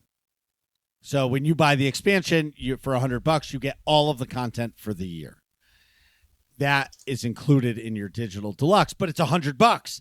So they know that if they get you on the $100 front end, they figured out that, hey, that pays for that person to play the game and covers the dev time. But DLC is another way for a game studio to earn that extra constant flow. So like you sell your game, you sell 10 million copies. Hey, we made $10 million. Let's say you make $1 a game. We made $10 million. Well, for the next year, they need something else to keep that money going because $10 million is going to get spent real fucking quick. So they have to produce extra skins or characters or whatever to be able to continue to generate income. Then you go, the last part was talked about was the day one patch. Years ago, like you were talking about the golden CD in a briefcase, they had to do that because there wasn't internet. Yeah. I always go back to NHLPA 93 on the Super Nintendo with the wraparound. Like if you did a wraparound goal in when you were playing with your buddies, that was like the golden rule. You were getting punched or kicked in the dick because like there was no wraparounds. Like it was just a glitch in the game. Yeah, it was automatically it would score every time. But when you played, no matter what. right? Yeah. When you played single player in like your season, you always did the wraparound goal because that's how you win the Stanley Cup. Like I mean, come on. Right. But when you played with your buddies, but there was no internet to be able to do that. Yeah. To patch it, yeah. And so they had to have a complete game. Mm-hmm. Now, I think part of it is 50%. Well, I think it's 75% that there's always a board. Like people sitting around a conference table that don't care about what it takes to make a video game. All they care about is June 12th is the fucking day the game's coming out. Because that's what we told, and if we go over that, it's going to cost us $50,000 Yeah. or $100,000, and all those corporate shills care about is the bottom line. Mm-hmm. Yeah, and Like we approved $3 million to make this game. That's all we're spending. yeah, and stock prices too. Right. Yeah. And it's the corporate model. So instead, they say, okay, we'll hold it. And then they put their developers in grind mode for the last month. So the game is uploaded to all the clients. And that last month, these fucking devs are working 18-hour shifts because they're fixing all the bullshit that they wouldn't let them extend the game for a month. Mm-hmm. Yeah. And these people are doing it because they don't want to lose, A, their job, and B, they love video games and they want to put out the best product possible. So the passion takes over, Yeah. but they're ruining people's lives to do it. But then when the day one patch comes out, they're fixing it so that their game doesn't get badly reviewed. Because the one thing that's happened in the digital world Mhm. is that it used to be me and Nick. Hey, Nick, you want to take a ride? I got to go to GameStop. I got to pre-order Call of Duty. You know what I mean? Right. Now you just wait for the fucking game to come out and you buy it the day before it comes out. Yeah. Or if it's a game you're unsure of, you wait for to one. watch a review. Right. So like, do I really want to play this? I don't know. I'm going to watch a review. And then you watch 1 or 2 reviews and they're like, this game sucks ass. And you're like, I'll wait for a Steam sale. Yeah. Like what But- I did to Cyberpunk, I guess. Oh yeah, me too. I was So like, many people. I'm Now so the game pumped is for this great. game. Let's go. And then I saw all the reviews and I was like, yeesh. Yeah, it took a I'll year. circle back in a couple of years. Right. Now, after a year and a half or whatever, the game is fantastic. Mhm. It's worth playing. So Yeah. I'm going to absolutely. circle back now to the original question about where do I see monetization going? Yeah. I think we're at the what'd you call it? The precipice of Yeah. monetization. Like when the waves cresting. Yes. Yeah. I think we're at the crest Mhm. of like they can't do any more before because like remember what happened with Battlefront 2? Yeah. Like the gamers were like, fuck you, we're not buying this game, and it ruined Battlefront 2. Yeah. But I think where it goes is right where it's at. I think they found the sweet spot. I think games are going to become more live service Mhm. long term. I think games are going to aim for longevity versus single stories, unless it's just a single player RPG. What's the Fallout game? Not Fallout. What's the next? Bethesda game? Yes. what's that called? Starfield. Starfield. Yeah. But like, Yeah, but that has lots of to your point, lots of replayability. Although I don't know how they monetize people's playtimes. in well, that. they're I going to guess have like that. DLC and stuff like that. I'm Yeah. going to circle to Elden Ring. So Elden Ring is a giant game, but you have 8 classes, and all 8 classes play different. So people who love that game that can actually play that game and who are like Division 2 gamers that can handle that game, they want to beat it. So then they play their first playthrough as a samurai. Then they want to go back as the prisoner or the naked guy with no armor or nothing because they're that good of a player to be able to circle back. And they want to do the whole story over because it's about the skill. It's not about the story. Yeah. And Elden Ring is a perfect example of what I feel like games should be, Yeah. in the sense of you pay your money and you get the game. I mean, yeah, I get it. But it's a single player game. So to me, if I ever beat that game completely, I'm never playing it again. Like I'm not going to circle back and play another class. Right. I'm just going to be one and done. Yeah. Now, I would granted, be too, yeah. or Jedi Fallen Order, perfect example too. Like Yeah. I played it, I loved it. I'm never going to play that again. I don't care if there's DLC. Like I played the story, I beat the story, it's over. You know what I mean? See, I would play DLC, but I want to hear the DLC story. but Right. I getcha. But most games now, if you look at them, they're free to play. But look at the free to play games like Lost Ark. What else? What's that other one? Warzone. It's Mhm. free to play. Like you want to play Warzone, you can play Warzone all day for free, right? Yeah. But that's how they get you because like you really want to rank up your shit. You've got to buy the game to play multiplayer. Mhm. Yeah. So They're it's really in. Oh, what's the other battle royale? Fortnite. Fortnite. Fortnite. Yeah. Fortnite, dude, look at they had a game with building, and then they were like, "Hey, our numbers are going down because of Call of Duty and Apex Legends. Hey, we're gonna do a no build mode, right back up." And they have the Oh. craziest sponsors ever for skins, like Oh yeah. the legit Spider-Man fucking skin, like Kratos, Goku, like right, like John Wick, Harley Quinn. Yeah. exactly, Like, like they figured it out. they have and so much money. They're like, yep, you want how many billion? Yeah, here you go. You're right. Spider-Man. Yeah, we want Spider-Man, and then they charge $10 for a Spider-Man skin, Yeah. and people eat it up. And that same company just now the build mode, like the builder mode or whatever it's called for Fortnite, is Unreal Engine, or it's powered by, it's Oh. built with Unreal Engine. which it's Unreal, the company, and because that's what like it's turned into like that was their supposed to be their like, look, like this is what you can do with Unreal, and then it was like, holy shit, this thing is profitable. And like, and it's kind of like it took the company by surprise, and they're like, like I don't know, and like it scaled way out faster than anything they could. It's I don't know, it's a funny, like, I don't know, and I never liked it. It's like, No, me neither. I couldn't stand it, but I never played the no build mode. I gotta say that. Yeah. Well, they say it's really fun. I haven't played it. I've only played it in the build mode. But here's the thing. I'm going to use the iPhone as an example. Mm-hmm. There's moments Your favorite mobile device. Well, whatever.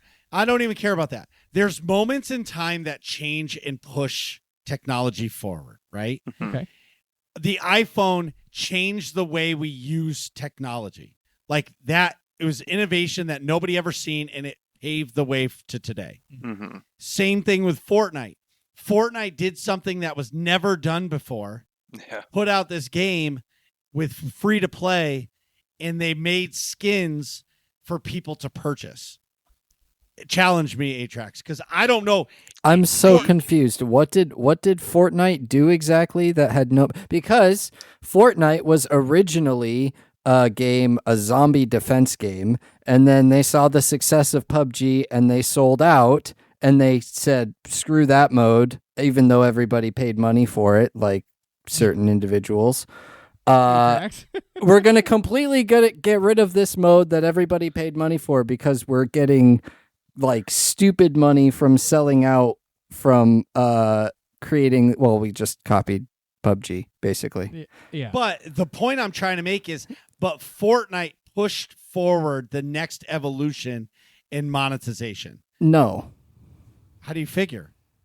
because games had been monetized in microtransactions for a long time, dude. Like skins had been around since like Xbox 360 days. I guess for me, League was never a thing for me and my friends. But like you Ever. never bought skins in Modern and Black Ops 2? The bacon pack? Like No. all of that stuff was No. before No, it was never Fortnite. a thing. It was never a thing before until Fortnite started pushing these packs with skins. I never even thought about them. I knew about them in like League of Legends and like But like I never played like And, that wasn't in my realm of friends. CS:GO. Like, yeah, I didn't mean either. I didn't actually play those games, but I knew about. But it. yeah, Like, I that knew stuff about- that stuff had been around for a long time. I just feel like But Fortnite was the one made that it like pushed mainstream. Yes, gaming. mainstream. Thank you. That's like the perfect I word. know what you mean. We're like and it the pushed it forward we're like because casual people are like. I think oh, it's Fortnite is like- bigger than League of Legends in my No. opinion. In its heyday, I don't- when It's not, but I get why. I get what you're saying. It felt bigger it felt bigger. culturally. For Yes. for would you say Minecraft is bigger than Fortnite? Yes. Okay, good. 100%. Continue. But no, 100%.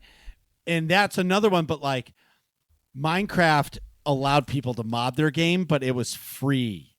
Like once they made a mod, you could buy it, but like there was not really like packs to buy. Yeah. Originally with Minecraft, maybe I'm wrong, but Fortnite for me, like Nick said, it pushed monetization mainstream. Yeah, I get you. Sorry, we should move on. You would just call it the monetization episode, featuring Conor Walsh.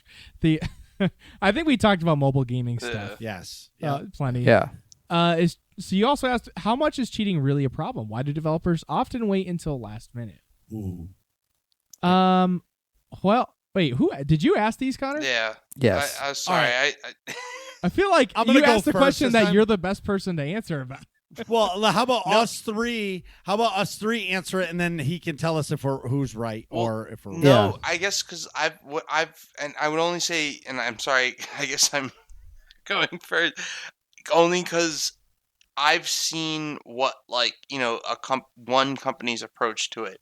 The companies across the industry do it a lot of different ways, and I'm more asking, like, what do people actually care about? Like, what games have you Winning. seen impacted with cheating, and when do you actually care? Winning. Well, Destiny I 2, have a good there's example. cheating rampant. Mm-hmm. You know what I mean? Like people just want to win, right? Because always when you win, you earn something. So like in Destiny 2, I'll give that example. There's something called Trials, which is the hardest PvP. It's like the elite ranked PvP of Destiny 2, Yep. where like Rainbow Six Siege is another one, right? That has competitive mode. Yeah. But in Destiny, if you win every match, you get into this like flawless pool. And then if you win that, you earn this gun that has an extra perk. And the only way you can get that gun is by going flawless and earning this gun. So obviously people want to do that, so they cheat. You know what I mean? Yeah. And I think winning is always the reason why people cheat. But then on the other side is people will find glitches. Like how many times did we go underneath the map in Modern Warfare? All the time. And you're just shooting people underneath the map and they don't even know where you are, and you go 30-0, but there was nothing you could do because they didn't fix it until the patch. Yeah.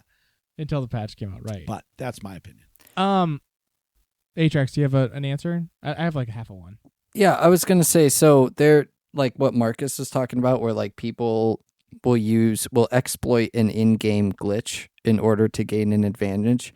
I feel like that is something that developers, that's the type of stuff where it's like, okay, they should probably have figured that out. Maybe some things are really, really weird, but like they probably should have figured that out, or some glitches or bugs have been in games that have been, they've just been in there for a long time.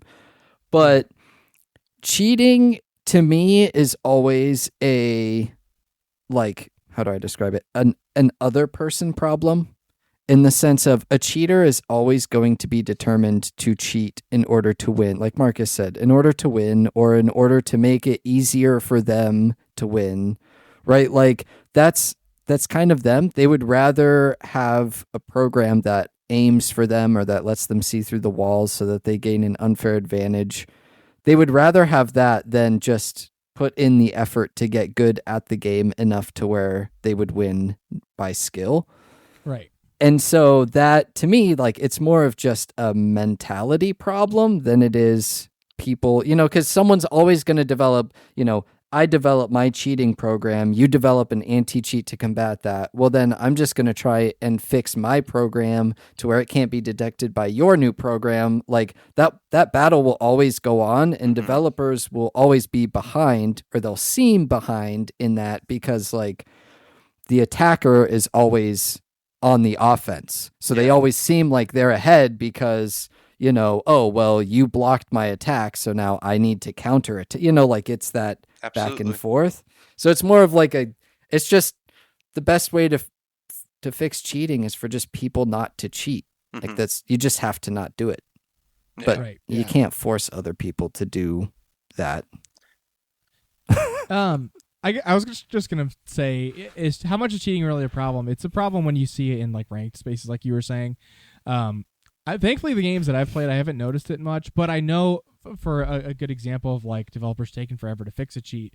I know in Rainbow Six Siege, on console, they have separate matchmaking there's no crossplay. There's crossplay between the two consoles, but not between PC and console.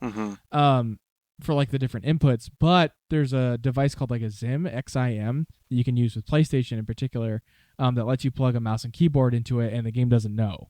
So the game thinks you're playing on a PS4 controller, but you're using a mouse and keyboard. So it gives people a giant advantage. And Ubisoft just came out with a fix for it, so that people can't do that anymore, called Mousetrap. And from what I understand, they never found a real fix to detect those things. They just figured out that if you use a mouse and keyboard, this program, Mousetrap, makes it so that your input is like 10 seconds delayed from when you actually do it. So it makes the game like unplayable. And you see there's lots of like meme clips of people like freaking out because they can't aim now, and they don't want to admit that they're using a mouse and keyboard. So they're like, oh, this Mousetrap broke the game. I'm not using a mouse and keyboard. And they're like, can't aim anywhere. It's funny. But, but that took 8 years for them to come up with something. And it's not even like, it's a workaround. It's essentially. Yeah. So why do developers often wait so long? I gotta imagine that it's like a manpower issue. It's gotta like, I can't. If I had to guess, in the case of Siege, because it's the one I'm most familiar with, that they probably like put the game out. Okay, it's live service. Here's the team that you need. It's probably a lot smaller of a team than when it was initially being developed. You know what I mean? So that like they took people off to do other stuff. So now you've got the team that's running it, and they're like, okay, we're gonna put out this content, add new operators, whatever. But we have Johnny in the corner working on the anti-cheat thing. How's it going? There's not that many cheaters. It's fine. How about that Zim thing? You know what I mean? Mm-hmm. It's like, that's a really big problem that I have 17 other fires I got to put out. It's pretty much and maybe exactly how it seems, especially like a lot of places I've like ever interviewed at or talked to. There's like one person. They're like, well, yeah, like they know about it. They're doing something, I think. They'll explain it to you. Yeah. Yeah. I'll never forget. There's this bug. So it's a side quest, but it's a long quest. Like when you play Star Wars: The Old Republic, you pick it up when you're like level 10 and you finish it when you're level 50. Yeah. Like it's a planet by planet quest. Well, during that you fight like bosses and you have to go into an instance. Well, after you beat the first instance boss, you come out to scan these towers. Mm-hmm. On this one planet, you can't scan all 3 towers. It just doesn't allow you to. And this has been a bug since 2011. So we're in the content creator program, and I email the devs. I'm like, guys, I'm trying to do this on stream, and this bug has been here since the game came out. They're like, we know about it. So all you have to do is submit a ticket, and they'll push you forward past that part and get you to the instance of the boss. And I'm like, are you kidding me? Like, is this real? And still to this day, you can't scan all 3 towers. So, like, if you're a new player and you don't know anything, you don't know anybody in the game or anything, and all of a sudden you can't scan all the towers, you're gonna be like, I'm never finishing this quest. This is dumb. Yeah. That's bad. It's easier to just move people forward. That's funny. That is really funny. Nice.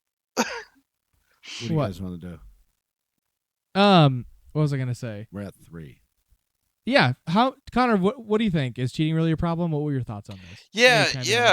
I guess what I had always been trying to like, you know, I'd spend a lot of time not just like, you know, working at Rockstar, but then like in years after that trying to figure out a way like to, if there's ever going to be a reason to like build like, you know, either like a business model around either like consulting or a product in like, you know, the anti-cheat space. And it's usually like 8-Tracks kind of hit it on a nail on the head of like, there's always that like, you know, whack-a-mole, like, you know, cat and mouse problem that you're always playing with developers, and like it's always being done on like, you know, every game is so large. It's this massive program. It's so unique. Even when you're using like an engine, you know, like Unreal or something, like every game is just like such a unique space that most of this like anti-cheat stuff is like very custom made. So, right. Every time I've talked to companies that are trying to fix a cheater problem, it's after it's too late. It's after they have an economy or an online community. Somehow there's like, for some reason, money to be made, and people start cheating, and maybe it's just winning, and they want people to be competitive, but like cheating becomes a problem, but they only find out after people start complaining about it. Right. The biggest one I can think of that's recent is when New World came out. Mm-hmm. And servers went live and it was going. So this is a PvP based game. Yeah. And the way you get it is you get your faction takes over a piece of land. Well, every day you own that, you're paying taxes to hold that property and to buy property, and like you pay taxes. So there's a lot of economy that it takes to run your faction. Yeah. And especially if you take something, well, they found an exploit for the money. And the game went crazy and it fucked up the whole game. And Amazon's fix for it was they fixed the problem, but all they did was create a brand new server for people to start on, because people are like, this is fucking dumb. I can't even play this game anymore. Everything costs $1 billion or whatever. Well, right. Everything's $1 billion. And like all that. So their answer was just, let's create a fresh start server. And it worked for a little while, but then it just went back to the way it was because they People thought they found fixed more the stuff, problem. yeah.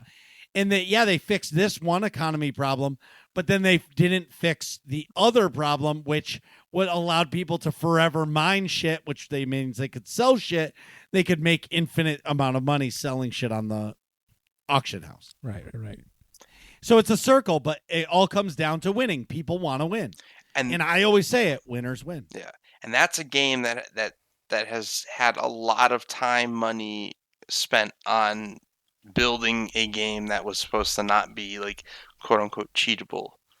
Because like, I don't know. It's they had Conor Walsh on the case. No. I did not work with them at all. No, I'm just kidding. It's just like kind of like the way the technologies were built, and like there's like services that they're trying to put out. I don't know.